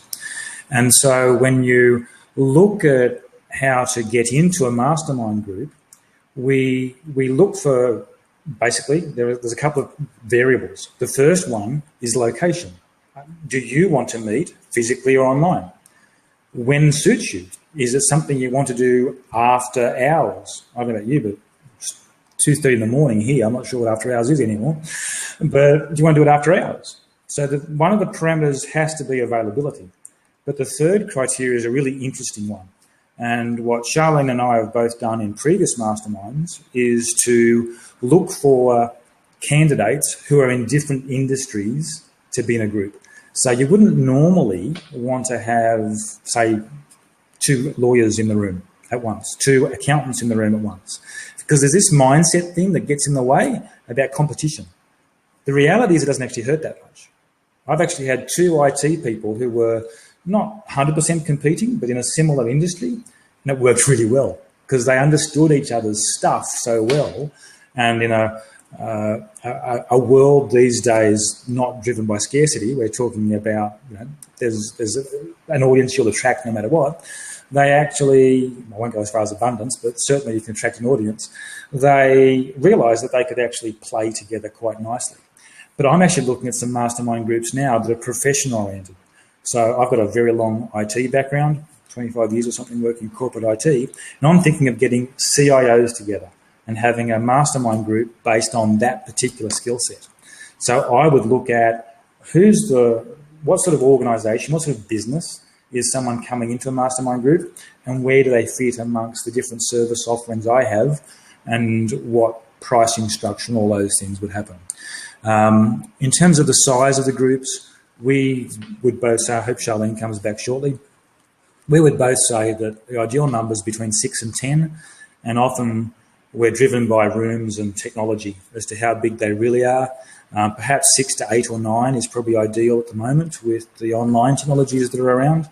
But physically, I've managed rooms up to 12, 14 people in a mastermind context. But some are over breakfast, some have been over dinner, some are over lunch, and it's a different format depending on when I run them.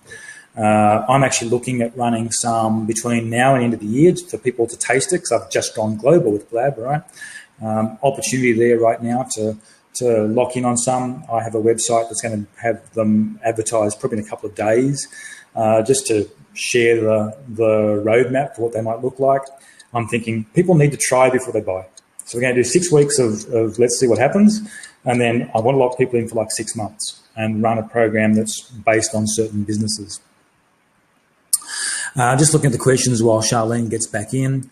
How large are the groups? I've answered. Are they small or do they get pretty big? No, we try and keep them constantly at our number. As I said before, if I had 8 people in the room, I'd want those same 8 people to stay for the whole 6 months if I can possibly achieve that. That's how we handle that. Your goals are going to be different to other peeps in the mastermind. You have to find out what your end goal is first before you jump in. Yes, every person's goals are different, and the facilitator really looks out to make sure that the people are a good match. We don't. We do a bit of interview process, at least I do, to check. There's Charlene coming back in. We sort of check where the person's at, how big their business is, what sort of challenges they're facing, and try and put them into a group where it works. But we only have 100 hours in the week, right? So we need to align as best we can. We will not always find a perfect fit. We'd rather you have something than nothing. Is it business development? Is it personal development? Well, what often happens is that as we work on the business, we end up working on the individual too, because often the blocks are internal, often the blocks are our own knowledge. So we work on both. Charlene is quite a coach, even though she tries to avoid the word. But really, it's about how do you move forward? And there are so many solutions to that we work on the group trying to provide the solution. And sometimes it may become a personal development question. And we would offer some advice in that area as it goes. So I'm curious, Ian, did you tell everybody that I interview you before I allow you in a group to make sure it's a good fit? Yeah, I commented on it. We both do it. We both interview. Okay, different questions may come up depending on which strategy we're thinking is appropriate. But we really want to make sure the group is a good fit and that we are a good fit for you and that you're a good fit for us. It's not just you coming to us and me, like I'm working on a website, right? I could show every time I've got available and you could book in. No, that's not how it needs to work. I need to think of who's in the room right now, who can come in, and what might make sense. And there's just too many variables to let it be that open. We want people who will have synergy, who can get on pretty quickly. And like I shared before, over a 6-month period, by months 2 or 3, you want people to be willing to call each other on their stuff and go, no, that's not okay. Or you said this and you meant that and you haven't done it. I don't want to do all the bad guy stuff. I want the room to do it. So you want that rapport to build pretty quickly. So you may not want, for example, a florist with my CIO up here. You've got to make sure people are in a similar realm. Well, yeah, they need to be able to speak the same language. So that's why I work with solopreneurs. And generally speaking, we speak the same language regardless of the industry because it's usually service-based, not product-based. But we do have a couple of, product isn't going to deter from somebody being a part of the group. It's the type of thinking, how you speak, but that's taken care of in the interviewing process on both sides. I've turned people away. I've said, you're on a list because it's not a good fit for the group that I have going right now or that's about to start. And others are just thrilled that they said that they'd love to be a part of it because, wow, are you ever perfect? So we got a yes. The big thing is if you're going to pay for a mastermind, is there a payment policy return, even if it's sliding scale in alignment with you? If you find in 3 months these facilitators are not your tribe, there better be an amiable way to get funds returned if you have invested in the front. Well, okay, Mike. I think, again, it depends on what's going on. The word mate. So a question I have. No, I got a question for Mike. What if after 3 months you're being kicked out because your behavior is unacceptable to the group members? So, because that can happen too. So don't put it all on the facilitators, Mike, although that is a good question. There are those terms of service, policies. I have membership agreements that are signed and adhered to. Everybody knows coming in what payment is expected, how it's to be paid. Honestly, everybody who's joined mine, they're always so surprised because there are no surprises. I do everything possible to limit any surprise coming up. Your questions better be answered because this is a big deal. You know, if you're going to come into, you're going to come into a room of people and you don't know anybody except the facilitator, and it's an anxiety-inducing moment. I get it. I've been there. And the more you know ahead of time, the better prepped you are, the less anxiety you'll have. After having been in the room a couple of times with people, that anxiety is removed. Based on you're now a participant. Things are happening and you're seeing that it is what was told to you. But until if you're told one thing, then, and you're given something different, of course it's going to be anxiety inducing, and it should be. And Mike, yes, the facilitator can choose to kick you out because of personality conflict, and things happen. I can tell you that the way I've handled it is since 2009, there's only been one person that has been asked to leave a group, and that was I kind of saw it coming, but the group asked me to approach that person, and I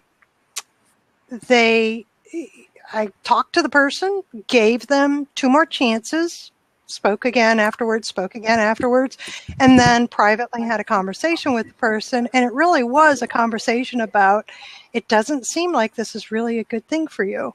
You're not getting what you need. And they were actually in agreement. And so amicably removed themselves from the group.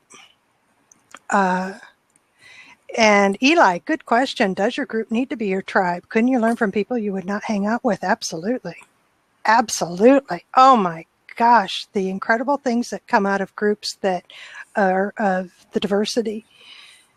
The word tribe usually means people you would normally hang out with, and I suspect most masterminds aren't. Yeah. Most would be people from different sectors, perhaps with no insights into how to operate the business that you're in.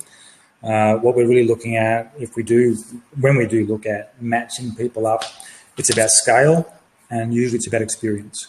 What I've found is I've run groups, even up to 12, 18 people sometimes, where we find that there's so much experience in the room, the person with 0 to 2 years experience is eaten up, not getting the value, chewing up the time of the others who have different challenges. So you really want to make sure the group is a broad cross-section without a big heaviness of new people. Like they're useful, there's no doubt, but you can't really afford to have, for example, half the group new and half the group experienced, because of the balance of knowledge is upset.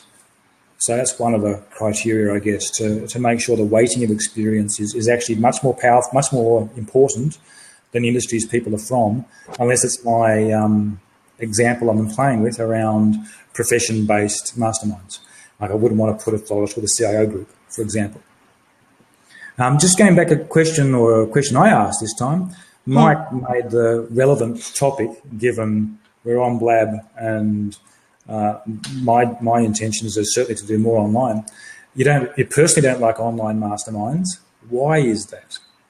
What's your particular concerns with that platform? Maybe you've answered it. He has. Teach me to not read ahead. Might want to look ahead, right? It's also almost 3 o'clock there in the morning. Yeah, I'm a bit slower by now. It's 2:45. Yes, it's certainly, well, as a speaker, one of the things I've learned, just to give you an insight from a different angle, a bit like what a mastermind does, in speaking, one of the things that we're all learning about is the neuroscience angle on speaking. And part of the thing when you're a speaker is how well you can connect with the audience.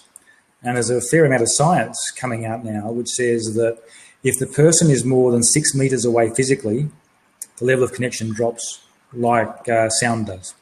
It's like a massive taper after 6 meters. And they say, and I reckon this is to be tested with Blab, that even though Charlene and I look like we're only about 3 meters apart, that doesn't break the 6 meter rule.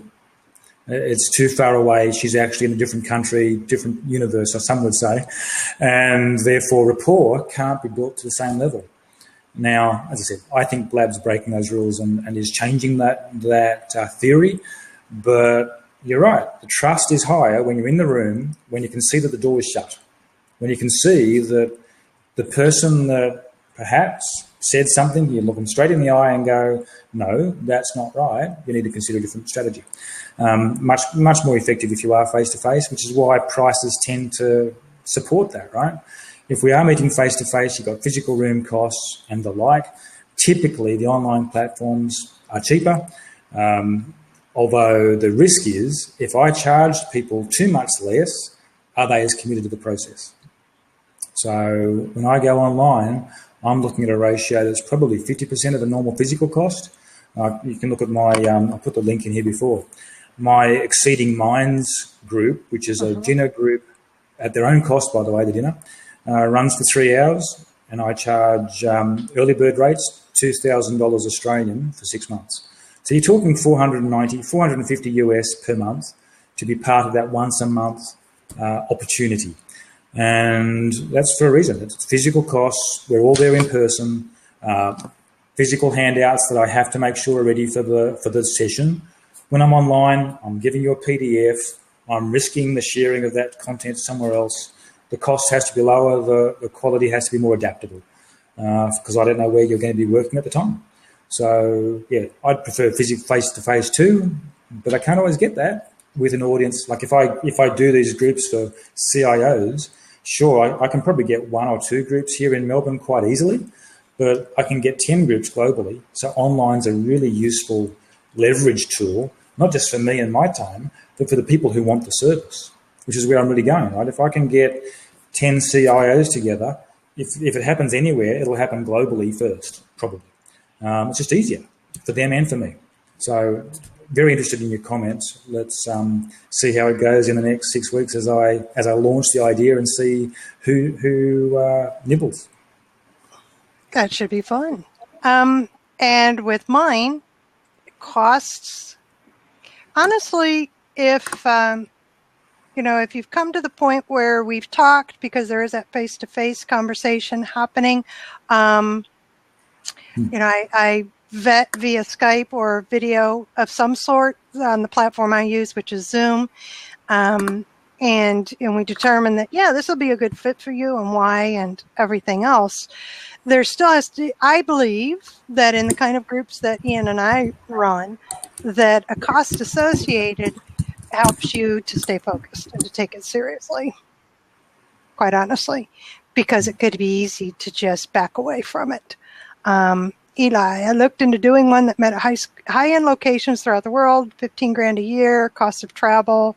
So doing it virtually can help get started if costs are an issue. Yes, there is a difference between face-to-face and virtual. But again, what is it you're wanting to get out of the mastermind group? The ones that I run seem to be just fine on virtual, quite honestly. There's a few ways to connect in between meetings that occurs between the members, which is fine. That's up to them. It's not a requirement. You don't have to hang out with each other. You don't have to connect with each other in between. It's totally up to you. It usually happens, though, and that's because of the rapport, even online, the rapport that has been, that has occurred because the environment that I bring. And, Ian and I, we set the tone, right? We set the tone, we set the expectations. You pretty much know what to expect, what's expected of you, and what to expect of the other members. And I'm going to go back to what Ian said near the beginning, which was that it really does depend on what you're looking to get out of a mastermind group. What is it that you need? And if it's face-to-face, in person, then by all means, check meetup.com talk to people in business networking groups, go face to face, go to your local chamber, ask, hey, do you happen to be a member of a mastermind group? And Eli, I have set up where we were doing an annual gathering, the one that I took over in 2009, and we didn't last year. But it is brought up about every year that we really want to see each other. So and we all happen to be in the U.S. within I think it's 7-hour drive of a particular location. So we all drove to the location. It wasn't like everybody coming to somebody's hometown or home place. And it was a great weekend, and it was good to meet each other. The other virtuals, no, they haven't expressed interest yet. But if they do, I have no problem coordinating that either. And probably what we're finding as well is that more participants are experiencing streaming online. And therefore, you're seeing each other to some extent anyway. And I suspect that's going to take over a little bit in that physical requirement to meet. But yeah, some people like the face-to-face. One of the challenges with that, of course, is there's additional cost. And yes. If I'm talking an international market, there's global flights. There's huge costs. For the international flights. When you're thinking about an element of growing the business, sometimes it's worth it, sometimes it's not. Hi, Stan. Welcome on. Stan, can I see your face, dear? Can you move it over just... there you are, the handsome fella, Stan. Good to see you. Can you hear me, Stan? Yes, I can. Am I in? You are in. You are here. Well, yes. Okay, woohoo! well, You made it. I don't know how tough the journey was, but I'm glad you're here. Well, I was answering a question. I don't use my Android very much for Blab, right? And I had a question from somebody from Android. I said, well, I'll hop on, and as long as I'm on, I'll go to something that I'm for people that I'm interested in, right? Rather than just browsing around. And so I saw your name. I was like, yeah, I'm going to go look and see what she's talking about. And I've seen Ian in a couple of things before too. So I went in. Obviously, my Android skills need to be worked on. You didn't even know you were in the room. Well, it's a good thing you weren't doing something you didn't want seen done. I don't know how else to put it. Yeah, my peeps would be asking me where my coat. Hey, man, where's your tie? Oh, dear. I'm always wearing a tie. But no, I was actually very much trying to figure out, okay, what, because I just don't go on the Android. I just don't go on phone much. But I saw I was actually answering, what I was working on was the reply button to Ian when he said good day, right? I'm like, okay, I'm going to reply to him. And then I heard you talking to me. I was like, Okay, so now we know on Android, it's either that or fat finger syndrome. On Android, when you go to reply, you end up jumping into the room, don't you? That's awesome. So whenever you want somebody in the room, just tell them to go do that on Android. There, now we know. So Stan, tell us, because you are on record, what do you think of mastermind groups? Well, I was in mastermind groups a while ago, back, I even went through the stuff with Robert Allen, I believe his name was, when he did what they called action groups, and I think I'm in one now. And I think they're very good as long as you stay on topic, and as long as you have a subject for what you're going to be talking about that day. A lot of times, with mastermind groups, I can't say a lot of times, but I remember them turning into a blab type of thing. And, I like them. I do like them. Why? I know that I did notice that was what your subject was. It was like mastermind groups. And then when I heard you talking, you just said something about, it's why I came in. You said something about virtual, and that some people haven't gotten back to you or something like that. Is that what you said? Oh, I moderate mastermind groups, and as a facilitator, moderator, my focus is the health of the group. And that is staying on topic, making sure things are getting done that need to be done. Everybody's doing their part, all of that sort of thing. And a question was posed in the comment section if those virtual meeting members, if they asked to meet in person or if they met in person on a regular basis. One of them did. We would meet annually. The others haven't brought it up as they haven't seen a need, and it hasn't been even discussed yet. But that if it were, as the moderator facilitator of the group, I would explore that further to see if it was really a need, and I would help to plan it and make it happen for them. Well, that's interesting. There's a difference between communities and groups. There's a lot of HR, hangouts in real life, what they call them, hurls. There's a lot of those, and there's a difference between that and a mastermind group. Communities are one thing. Those where you get together and everybody's kind of have fun. But when you get into a mastermind group, there's a different level of trust, I think, and there's a different level of discussion about things, because there just is. But I will just say that what the main thing that I heard about this was that you were a facilitator, and that there are so many people who do not understand what that means, and they don't understand the difference between, I'm not a web designer. I mean, I've just been doing this for 30 years. I know I did web design, I did web security, I did sales, I've done a lot of different stuff, and so it always surprises me when somebody doesn't understand that somebody who is a facilitator and is a good one, which I would presume you are just because I've seen you, they do a specific job, and that job that they do, you can't do. Most people don't have that ability to do that. And there's got, as this thing has gotten bigger and bigger, because like I said, I've been doing this for 30 years, I've seen I don't mean this in a bad way, but I've seen the disrespect for specialists, and I've seen that kind of thing come about. Like, just because you can, if you look at my bio everywhere, it says just because you can Google expert don't mean you are one. And that's the way they are. They just go, hey, facilitator. And that's the next thing that is on there. That's the next thing on their profile, is that they're a facilitator, or I call them social windsocks is what I actually call them. That's what they are. Social. Well, that's cool, Stan.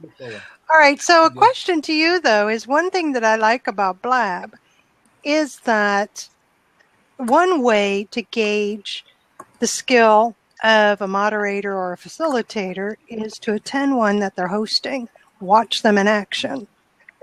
Are they consistent in how they handle questions and on how they handle a group? Or, if they're a participant, at what level are they a participant? So, for instance, is my morning program, I show the consistency. I'm there at 8 o'clock every morning, Eastern time. But I'm a full participant in the discussion. I am not just the moderator of the meeting. It is, I invite people in, we have a conversation, I'm sharing my own knowledge, my own experiences, my own questions, my own, help me with this, I don't get this, I want you to jump in and help me. But as host, I'm also aware that when we have disruptors in the room, I need to take care of them, because we don't want to get derailed in thought or action by somebody else's thought or action that is a deterrent from what we are, having conversation about. So that's different. That's one way you can gauge somebody's ability to participate as well as host. And then you have training sessions. You could see me when I've trained people.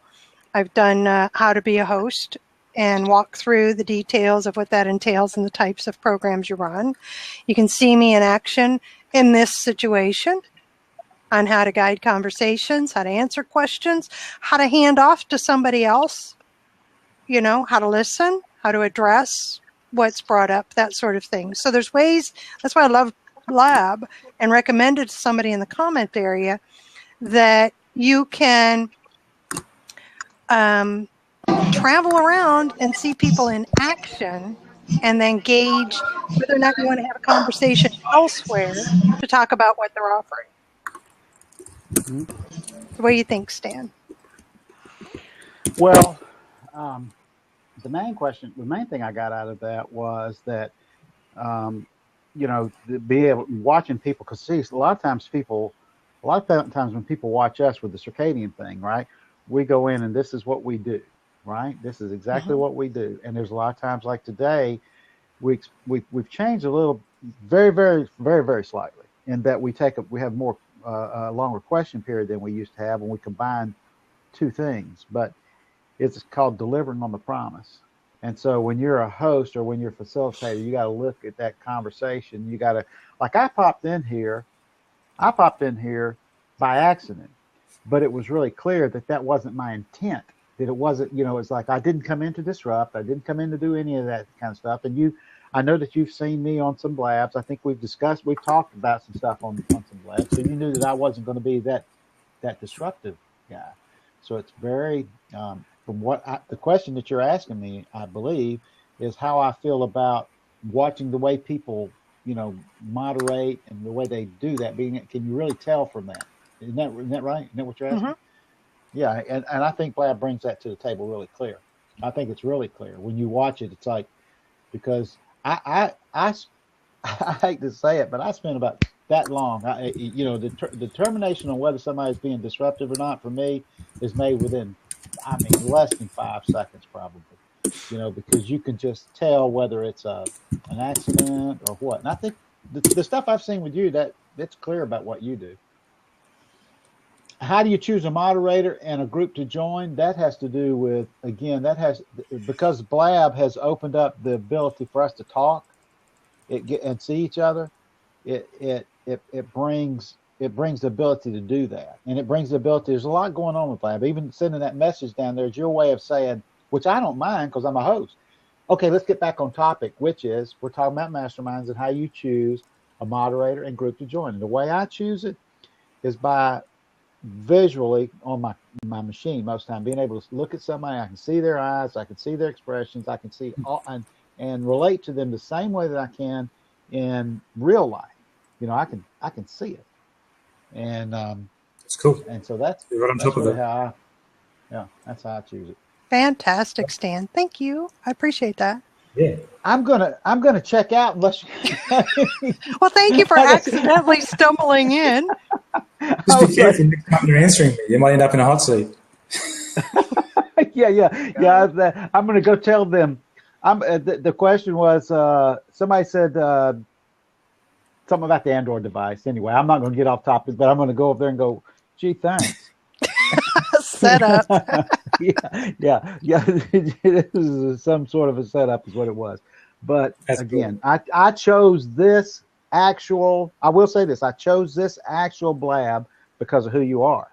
And so that is how you choose a mastermind and how you choose the groups that you go around and look at. It's like, well, I know her intent is always there. And so anyway, peace, love, and understanding is the way I tell everybody. Yes, sir. I'll take care, and I'll see you down the road. All right, Stan. Hey, Austin. You're on mute still, probably. Hi, guys. Sorry about that. I'm in Starbucks, so I apologize about the background noise. That explains that one. Yeah. So I would love to know more about mastermind groups and the benefit behind them. I have not been a part of one. I don't know a lot about them, so please do inform me. Give me the pitch. Well, I have a question for Ian first. How awake are you?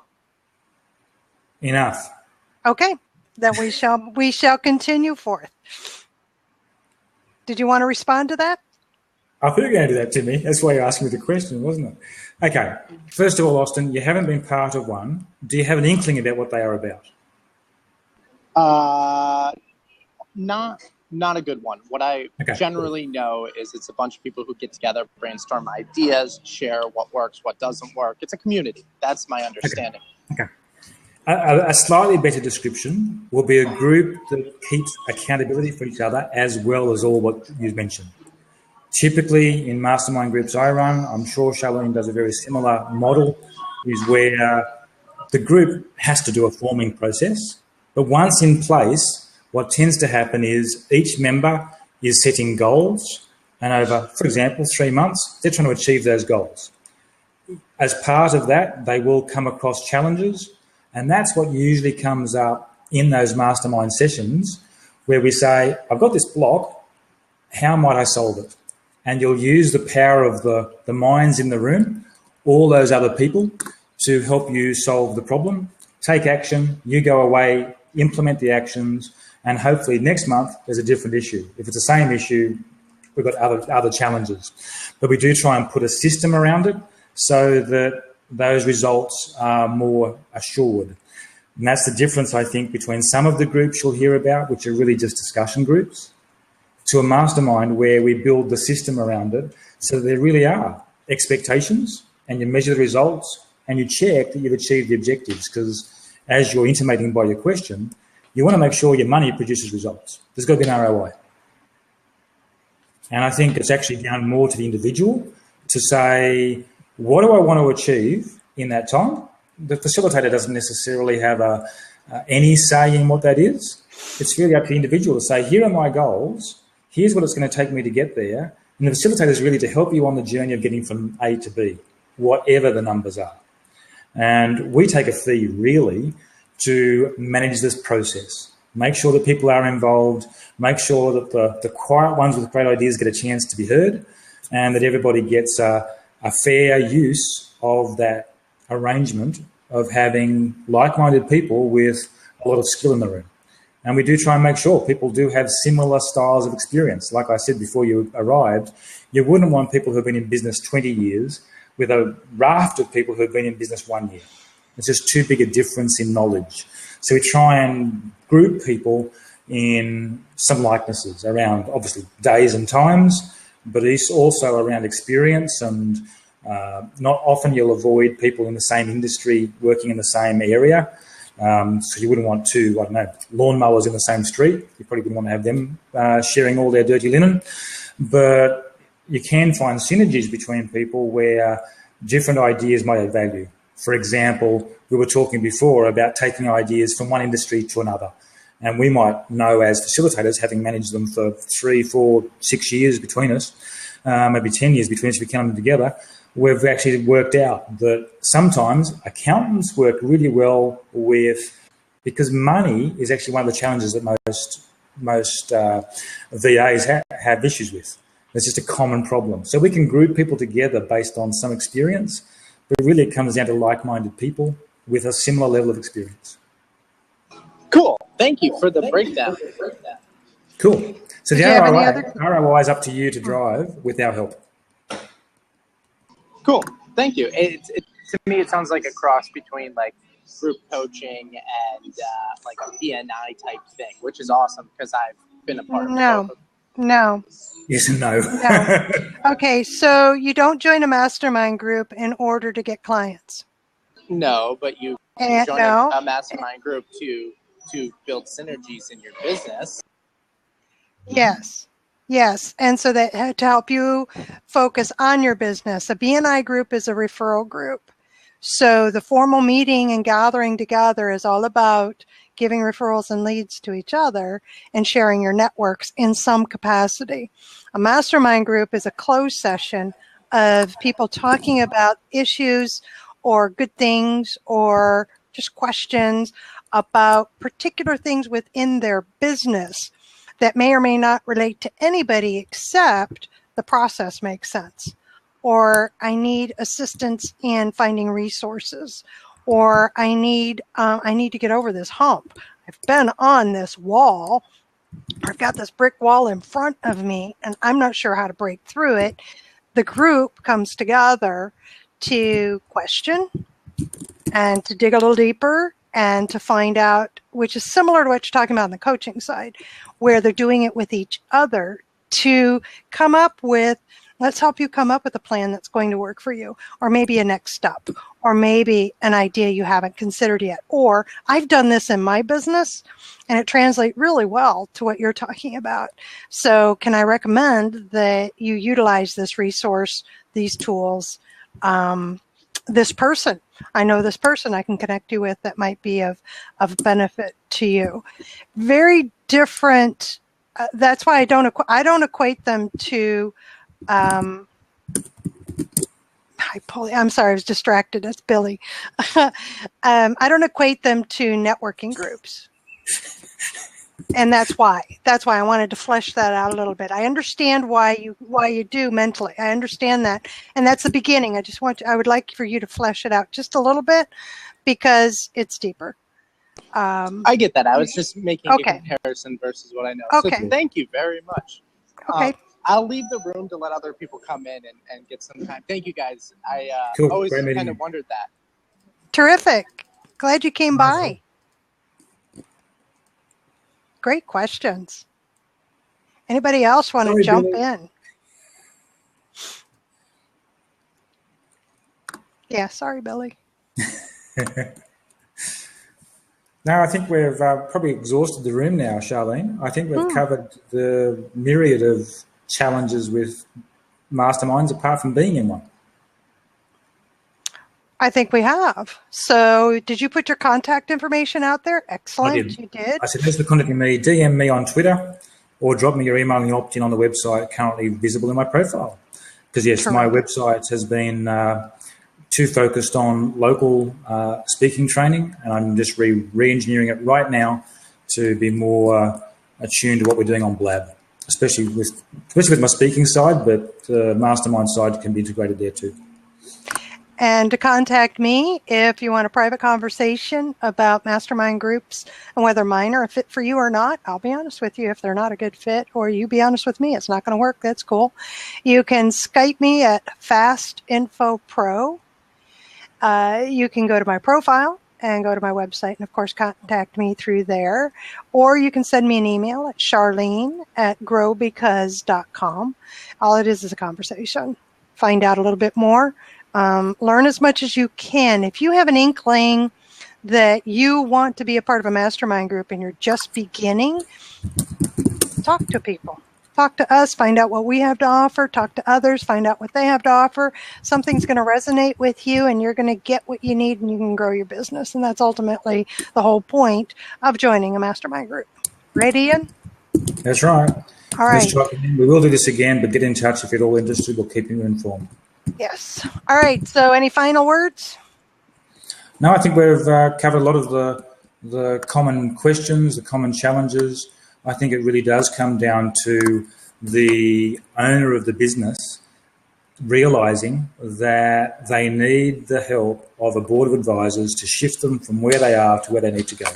It can be a very lonely journey unless you can reach out and tap those resources, to be generic about it, that'll help you over the line. And a facilitated group with a system that's been used several times, I won't go as far as proven, because proving comes when you've implemented and it's for you. It's very, very personal what you're out to achieve. And I know some of my clients have gone, yep, got there, but we can't always guarantee it. We're facilitators. We help the process to work as best we know how, and between us, we've been doing it for 10 years. Fantastic. Thank you. All right, then I'm going to close down the recording. So hang with me just a second. This is Charlene Burke with Grow Because You Know. That's www.growbecauseyouknow.com with Ian Murray, dynamic speaking, talking about the power of mastermind groups. Thank you for joining us. Thank you, Ian, for helping people to understand about the power of mastermind groups. So until next